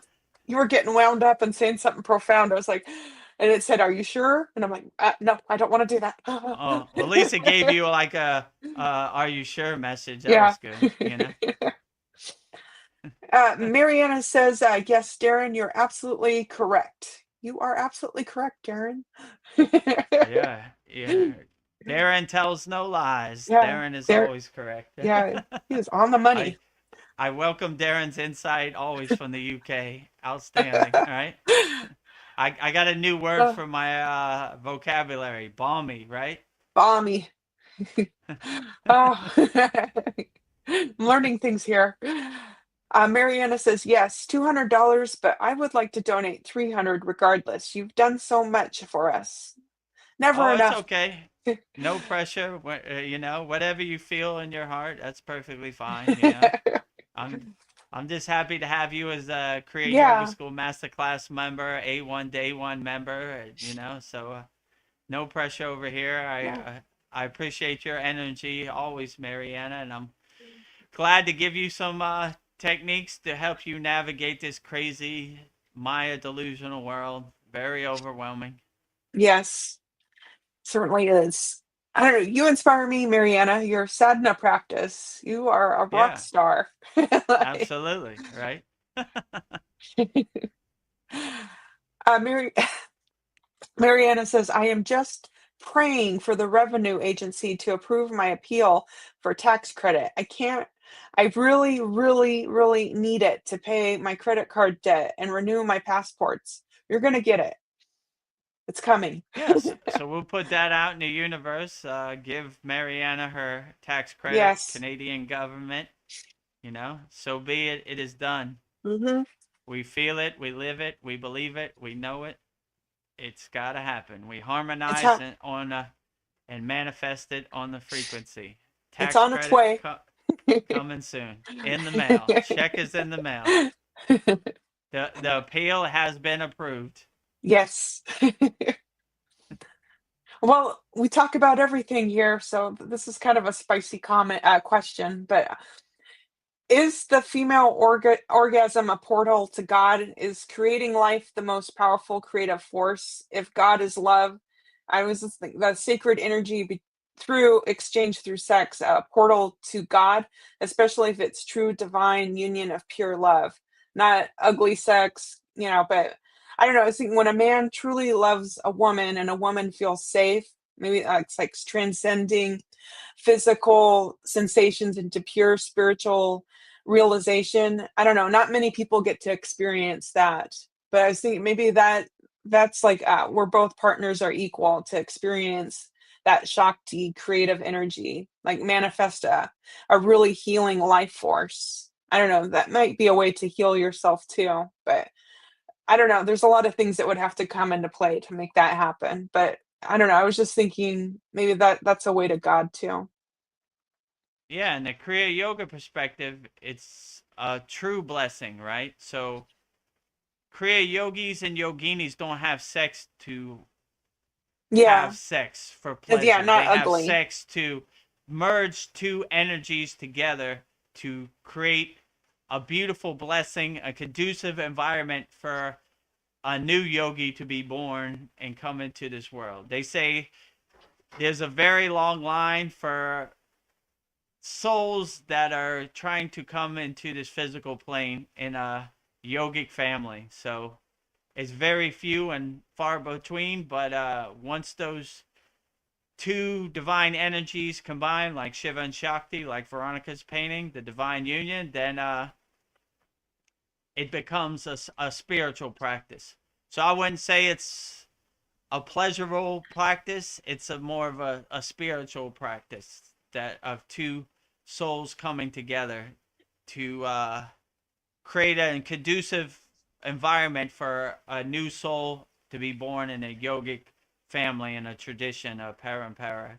So, yeah, they have techniques, but for a yogi or like a renunciate or a sannyasi, they don't look at sex as pleasure. They look at it as a true blessing to bring a new yogi or yogini into this world, which Yeah. is a very high blessing in the spiritual path. But the hardest thing is when you're on this frequency, finding somebody who else is Yeah, on you this have to find frequency and somebody that's coming right, together. equal. Right. So that is always the hardest thing on the yogic path, to find somebody who matches your energy. But they're out there. There's been good examples of people, like Veronica's painting, the divine union between Shiva and Yeah, Shakti is an excellent, there we are. example. So, I would say from a yogic sense, it's not a pleasure thing. It's a true blessing thing to welcome new enlightened souls into a yogic tradition and a enlightened path. So my guru always says there's a long line, but very few people to create that Yeah, environment. they're You know, waiting. they're I've seen waiting. video. They're waiting a Hurry long up, time. Vedagurudev. Find that yogini. Where I don't know where they're at. What can She's I under do? a rock. Yeah, where she's not presenting herself to me. Where hurry up. Come on. I want to come back. There's videos of of them like showing like the creation of like when a life um life Mm, is like comes and it's like an explosion of light. I was thinking nice. that's pretty powerful. Like when you see the sperm enter the egg, it's just like, pow. It's just like that's happening inside the female's body. I was just like, Yeah. yeah, and females can grow life, they can grow bones. I was just thinking the female is so powerful. So Yeah, absolutely. yeah, All the respect to Divine Mother, who, if it wasn't for a Divine Mother, we wouldn't be here. So, yeah. yeah. Oh, Mariana, she says, Veronica, whoa, what a question. I know, I don't know where all these questions come Oh, from. it's all right. Don't overthink it. Don't beat yourself up about it. It's all I think good, you know. I try to think of I questions nobody else would ask. Like, uh, what made me laugh, like, you asked me about the Shiva Linga, right? The lingam, right? And that's basically, not yes, to be crude, Shiva's private part, how he created the universe, right? creating. And when I said that, Mataji blew down, right? Oh, like, oh, Yeah. Vedagurudev with that. We go everywhere at these sat songs. Nothing is off topic. Nothing off limits. Oh. uh, Tina Tapata, you're here. Hare Krishna, Hare Krishna, Krishna Hare Krishna, Hare. Krishna, Hare Krishna. There's more. Hare Hare Rama, Hare Rama, Rama Rama, Hare Hare. I'm. Nice. A lot That's of Hare beautiful. Krishnas, a lot of Lord Ramas in there. Sri Ram, Sri Ram, Sri Ram, Sri Ram. Hare Krishna, Hare Krishna, Hare Krishna. Yeah, Whoa. love it. Love Krishna, love Lord Yeah. Rama, love them all. They're all the greatest. And if you go to our Mantra Monday on our playlist at Vedagurudev, we did Lord Rama 2 weeks ago, 3 weeks ago. And we also did Sita Devi, which is Lord Rama's partner, physical Shakti form. And we also did Hanuman, which is a supreme lover of Sita Devi and Lord Rama, right? Yeah. Mariana says, that's why I don't sleep around because I want to find my only one true soulmate, a kind, understanding, respectful, spiritually aligned person. You're gonna find him. Yeah. Well, we keep burning it up every Yeah. yagna, so we're working on it. We're putting it out there in the universe. But yeah, I agree with you. That's kind of the yogic perspective too. When I share my energy with somebody, I give it wholeheartedly. And one fire is a fire, two fires is a super fire. So when you merge two light beings together, you get a super pillar of light. So hopefully you could find that. And if Yes. you find it, Mariana, let us know. Your true soulmate. Maybe I could get lucky too. Yeah. Where everybody It's will okay. find their true love. It's okay. Yeah, don't. I'm more like my guru, like the sannyasi renunciate path. You can never find a picture of my guru in a woman. That's just the path he chose. But Yeah. yeah, I have indulged in the pleasures of the flesh. Let's say my 16-year-old daughter wouldn't be here if that was Yeah. not true. You burned that karma. I burned that karma. I crossed that bridge. Yeah, for sure. I've No experienced it. temptations. Been there, done that. Yeah. uh, Darren Carter says, "You're doing well, guys. It's 5:20 a.m. here. Yes, it's 9:30 here. Yeah. How long have we been on this stream now? 3.5 hours. I think we'll wrap it Whoa. up soon because I gotta Yeah. be at work at 5 in the Yeah. morning. So It's starting to rain too here. Yeah. okay. Mariana says, otherwise, it's just becomes low and mechanical, having sex like an NPC with some random dude that doesn't match your energy, makes you feel empty in the end. Yes, Yeah, not for good. for sure. Right. You don't want to do anything mechanical or random out here. You want to really find somebody who uplifts you. Rising tides lift all boats. You want pluses, not minuses. Some random dude at a bar, Yeah, No, gross. no thanks. You know. Tina Tapata says, all glories to Satananda Dharma. I hope I said that right. Satana So yeah, Dharma. all glory to Santana Dharma. Yeah, all glory to Santana Dharma. I agree with you. Tiny Beautiful. Tupada. Tanya Tupita says, thank you. Thanks for your satna. It's so lovely. Thank you for joining Yeah, us. thank you for joining us, Tiny Tupada. And yeah, if you want to continue the tradition, you go to freekriyayogamasterclass.com, join our group, become a YouTube channel member, go to kriyayogashop.com, see if there's anything you like, make a purchase. Or if you want to master the supreme science of Kriya Yoga, go to Kriya Yoga Masterclass. We'd love to have you. But at your own timing, at your own pace. You know, I know this holiday season is a little overwhelming, so I'm Yeah, understanding of that too. we're understanding. Well, I'll just do like a couple rapid fire questions because I think it's like a lighthearted way to end our beautiful satsang. Okay, So, sounds great. yeah. What is your favorite go-to spiritual book? I would say for me, voice of Babaji, that's the one I really resonate with. I feel like Babaji is speaking directly to me. Um, but I like them all. Autobiography of a Yogi, Yoga Sutras by Patanjali, all the divine texts, you know, Bhagavad Gita, and all the books. I enjoy them all. They all have their benefits. They all have their fruit. But since I'm a Babaji lover and I feel like he's speaking directly to me, I would say Voice of Babaji. Beautiful book. Do enlightened people experience fear? Depends what level you are in enlightenment. Most enlightened people have already transcended fear and lower emotions, so it's not a word in their vocabulary. So I would Yeah, say they have transcended that. They have overcome that state of fear. That's why they look like blissed out yogis. yeah. Fear is not a Yeah. word in their vocabulary, in their dictionary. You know? So if Boganantar is an enjoyer, was he a ladies' man also? Is that allowed for the Siddhas?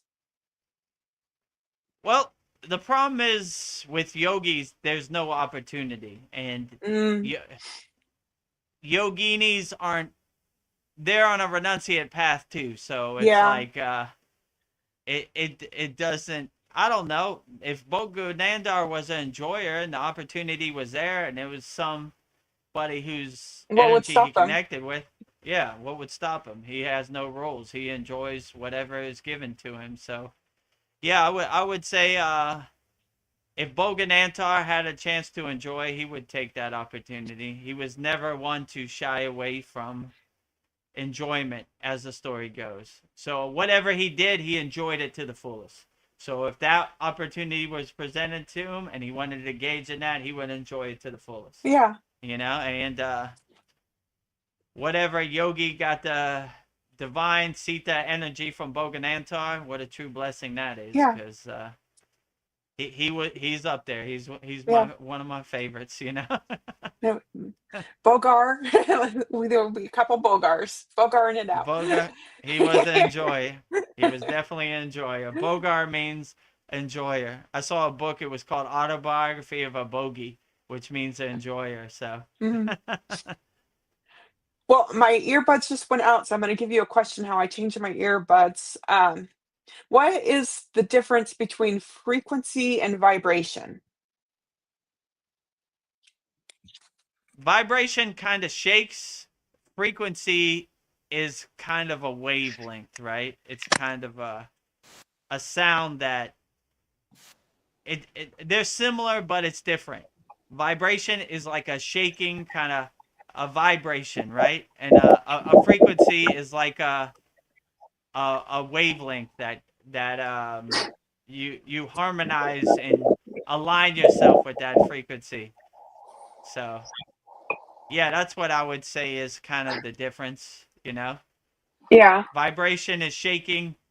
Frequency is a sound frequency, a waveform that is, you know? Both great, Yeah, I kind of frequency and vibration.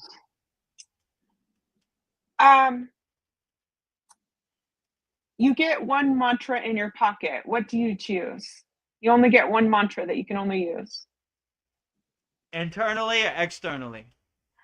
Ooh. Can I have one of both? One internally, and Okay. so you get two. I would say internally, my go-to 108 Raksha beads, one mala is always Babaji surrender. You know, that's the one I always enjoy. That's we have that in our Kriya Yoga Masterclass also. So that's definitely one I enjoy. Internally, I would mostly say. Externally,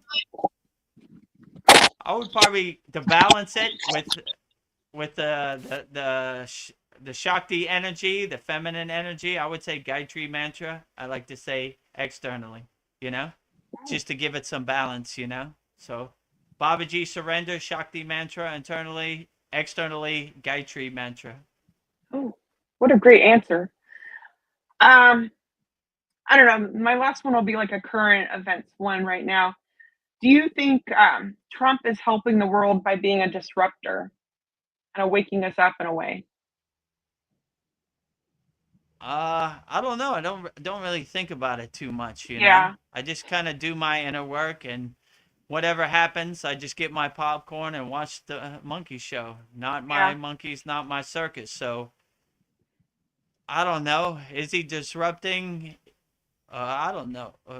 It's hard yeah, to say. Like could be, or is he helping? I don't know. I haven't really thought about it too much. You know, like I try to do what I can control in the present moment, and what these other people do, who knows? You know, yeah, are they all disruptors? Are they all helping? I don't know. Are some helping, some disrupting? You know, it's hard to say. You know, I don't really think about it. I try to focus on what yeah, serves me in the present moment, and what other people do, which I have no control over. I just don't really think about it. You know, I don't really have any dog in the fight. You know, I was like, who knows what he's doing? You yeah. know, You're like, I who? I would Donald I would Trump? hope. Yeah, who Donald Trump? That's what exactly what I'd say. I would hope anybody who's in government, anybody who's in a place of authority, a position of power, president, prime minister for any country around the world, I would hope they would make a better way of life for their people, put food on their people's families' table, um, make a Yeah, conducive environment where everybody could be in peace and happiness, you know? Not just these people, you know? When it was 4th of July, I said God bless America. Then I realized I was caught in that condition. I was like, God bless the universe. God bless all sentinel beings on all forms of existence. So I don't just want to say the best for American people. I want the best for everybody around the world. And that's why I like that mantra, Loka Samasta Sukhino Bhavantu, which oh, means yeah, peace, blessing, freedom, and love to all people on all planes of existence. If you're on Mars, I'm sending you peace and blessings too. If you're out there in the Milky Way, in the universe, source, wherever you're at, I'm sending, transmuting, healing, loving energy to you. So I just don't want to say one specific person. I would say anybody who's in power and in government, whatever country you're in, do the best you can for your people and make a better way of life for your people and make sure they're in a state of happiness, you know? yeah. We don't need miserable people. We need happy people out there, uplifting people. Rising tides lift all boats. One more. Speaking of disruptors, who in your life can shake your unshakable divine mountain?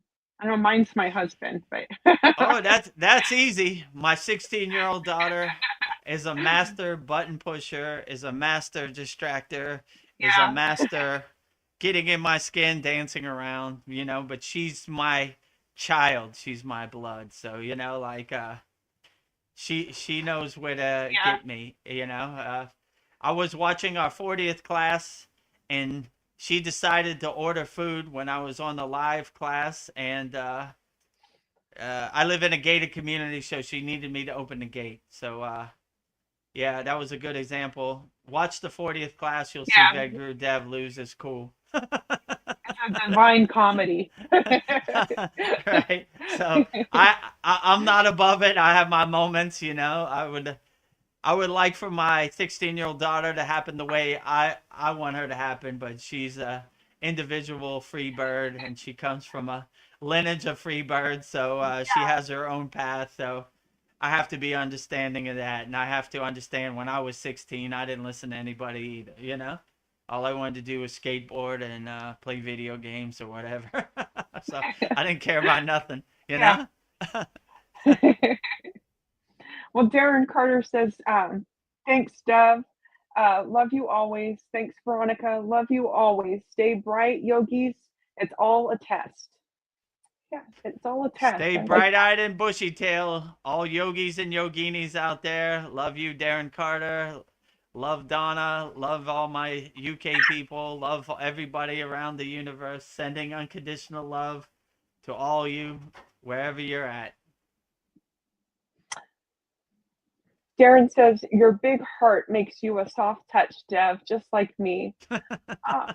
Love that. I try to let my Anahata, my heart chakra, blossom and shine as best as I can and be my North Star, my guiding light out here. So I appreciate that, Darren.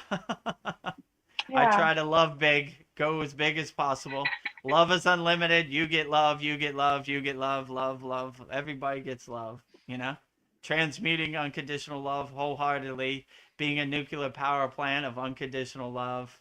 Soft touch, just like Darren Carter. Yeah. Sending hearts.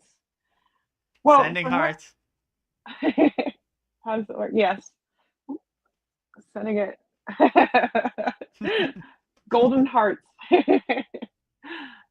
Well, from what I've learned, the purpose of sadhana is to promote spiritual growth and self-discovery with like-minded people. And with that, I wanted to say thank you to everyone who joined us for our sadhana and all those who will be watching in the future. So I'm glad that you were part of our conversation and our walled garden. So I hope it brought you some joy and happiness, and yes, and lots of golden hearts. So I've never asked this before, but if you enjoyed our Satsang, send us some golden hearts, hit the like button, send us some hearts. So yes, it is much appreciated. I and Vedagurudev are pouring our hearts out here. So I'm glad you all came, and yeah, I feel like it's our conversations lift everybody out. And what else would I want to do but this? So yeah, that's all I wanted to say. Yeah, well put, Veronica. Well, this concludes our December 10th Vedgurudev's live Kriya Yoga Q&A Satsang. But before we go, we'll show you all of our different promotions we have right now. So first one we have is our YouTube membership. So you can become a YouTube member. We have a $2 plan, which is called Enlightened Kriya Sadhak, and we have a $6 plan, which is called the Self-Realized Kriya Yogi, and you'll see exactly the benefits you get by becoming a YouTube member. If you want to become a YouTube member, go to the website youtube.com/@Vedagurudev. You'll see a join button. Click on the join button, and this video will come up right here, and you'll see everything you get, all the benefits when you join our YouTube channel. Beloved souls, welcome. If you'd like to go deeper into our Kriya Yoga family and support our divine mission, you can become a YouTube channel member right now. Just click the join button and choose your membership. The first membership, the Enlightened Kriya Sadhak, for $2 per month. Perfect for those that want to stay connected and support the channel. You'll receive loyalty badges, super chat, and super stickers, priority replies to all your comments. A beautiful way to be part of our Kriya Yoga family. The second membership, the Self-Realized Kriya Yogi, for $6 per month. For those that want full community experiences and deeper access, member shout out during our live streams, and the ability to record your own voicemail with your questions played on all of our live stream. This is a direct connection into our Kriya Yoga community. Choose your membership, add your payment method, and join today. Your support helps spread Kriya Yoga worldwide and Babaji's divine light to the world. Jai Babaji. Jai Babaji. So if you want to become a YouTube channel member, that's exactly how you do it. Go to that website at Vedagurudev, youtube.com/@Vedagurudev. Click on the join button, and we would love to have you in here. Once you become a member, you could do super chat. You could do all of the above. So that's very beautiful and enlightening. So the next one is our Kriya Yoga shop. So visit our Kriya Yoga store for all your spiritual needs and support Veronica's divine handmade artwork. You can just go to kriyayogamasterclass.com, and I'll play that commercial. Go to kriyayogamasterclass.com and explore our Kriya Yoga store, created to support all your spiritual needs on the path. Inside, you'll discover a sacred collection of essentials, canvas wall art, spiritual notebooks, divine tumblers, and inspirational t-shirts, each one adorned with Veronica's exquisite hand-drawn divine artwork, crafted with devotion and intention. Every item is designed to remind you of your inner journey, elevate your space, and keep you connected to the light within. Visit kriyayogashop.com to explore the full collection and bring these sacred pieces into your practice, your home, and your heart. Into your practice, your home, and your heart. Go to kriyayogashop.com. And our last one, if you want to master the supreme science of Kriya Yoga, you go to kriyayogamasterclass.com, and it will show you everything right. Namaste, I'm Vedagurudev, and today I'm going to share a proven spiritual system that's already helped thousands experience deep transformation. When you join the Kriya Yoga School Masterclass, here's exactly what you'll get. Weekly deep dive classes, Saturday at 11 a.m. Eastern Standard Time. Bi-monthly Holy Fire Yagna ceremonies to clear energetic blocks. Weekly Satsangs and Q&A, Wednesdays at 9 p.m. Eastern Standard Time. Instant access to over 200 plus on-demand classes on asanas, pranayama, mantra japa, and meditation. Direct VIP access to me for daily mentorship and support. This is not just information, it's direct transmission, guidance, and transformation. Thousands have already said yes to the Kriya Yoga path. And if you're here now, something inside you is ready to. Click the Join Now button below, choose your membership, and begin your journey to inner freedom today. See you inside the Kriya Yoga School Masterclass. So if you want to join the Kriya Yoga Masterclass, go to kriyayogamasterclass.com. Join me, Veronica, Paul, Mariana, Darren, all of our Kriya Yoga School Masterclass members. Very loving, interactive community. We'd love to have you, and I will personally coach you on the supreme science of Kriya Yoga. And we have a nice holiday promotion right here. So Kriya Yoga Masterclass mega holiday offer, 50% off all memberships. Right now it's $25 a month, usually $50 per month. Right now it's $125 a year, usually $250 a year. And if you really want the best plan that I like, lifetime membership, $200, never pay again. But you'll have to email me directly. So the best time to join the Kriya Yoga Masterclass is right now. No. So, and yeah, I guess with that said, we'll wrap up our December 10th Vedgurudev's live Kriya Yoga Q&A satsang with me and Veronica. We'll finish up our Kriya Yoga satsang same way we always finish up our Kriya Yoga satsang, with Babaji's Mula mantra. Anytime you need to overcome anything or you need some assistance for Babaji, call Babaji's direct phone number. I will give you mantra diksha for it. Right now it's Om Kriya Babaji Nama Om. And Veronica will say it so beautifully right now. Om Kriya Babaji Nama Om. Om Kriya Babaji Namo.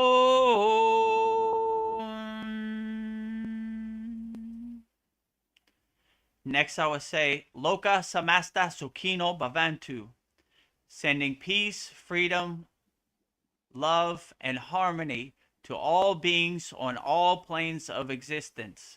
3 times. Loka Samasta Sukhino Bhavantu. Loka Samasta Sukhino Bhavantu. Loka Samasta Sukhino Bhavantu. Lastly, we will say the Shanti Universal Peace Mantra, sending peace and love to all people all around the world. And Veronica will sing it so beautifully right now. Om Shanti, Shanti, Shanti.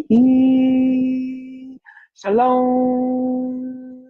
Sat Nam Sadhu Tao Em. Spirit Swami Kami. Amen, Amen. Umen Selah Om. Om.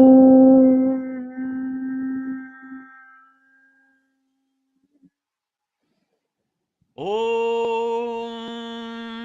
Shanti, Shanti, Shanti.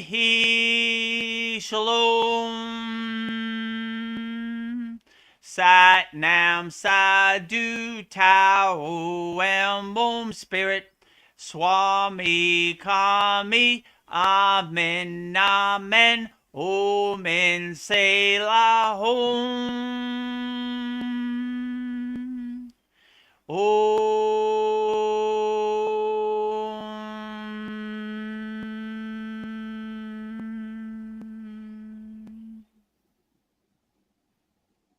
To become a YouTube channel member, click on the join button and choose your membership. Number 1, the Enlightened Kriya Yoga Satic for $2 per month with good member benefits. Or number 2, the Self-Realized Kriya Yogi for $6 per month with great member benefits. Choose your YouTube membership and join today.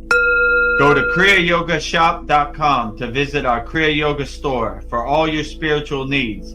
We have canvases, notebooks, tumblers, and t-shirts with all Veronica's divine handmade artwork. Go to kriyayogamasterclass.com to visit our Kriya Yoga store. Thousands have already said yes to the Kriya Yoga path. And if you're here now, something inside you is ready too. Click the Join Now button below, choose your membership, and begin your journey to inner freedom today. See you inside the Kriya Yoga School Masterclass. Kriya Babaji Namo.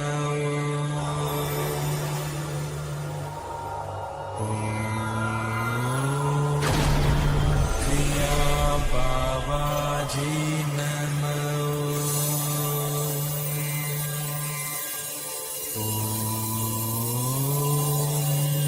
Kriya Babaji Namo.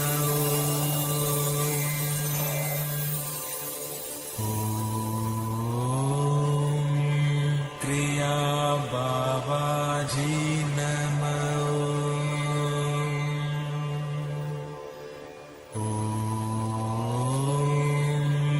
Kriya Babaji Namo.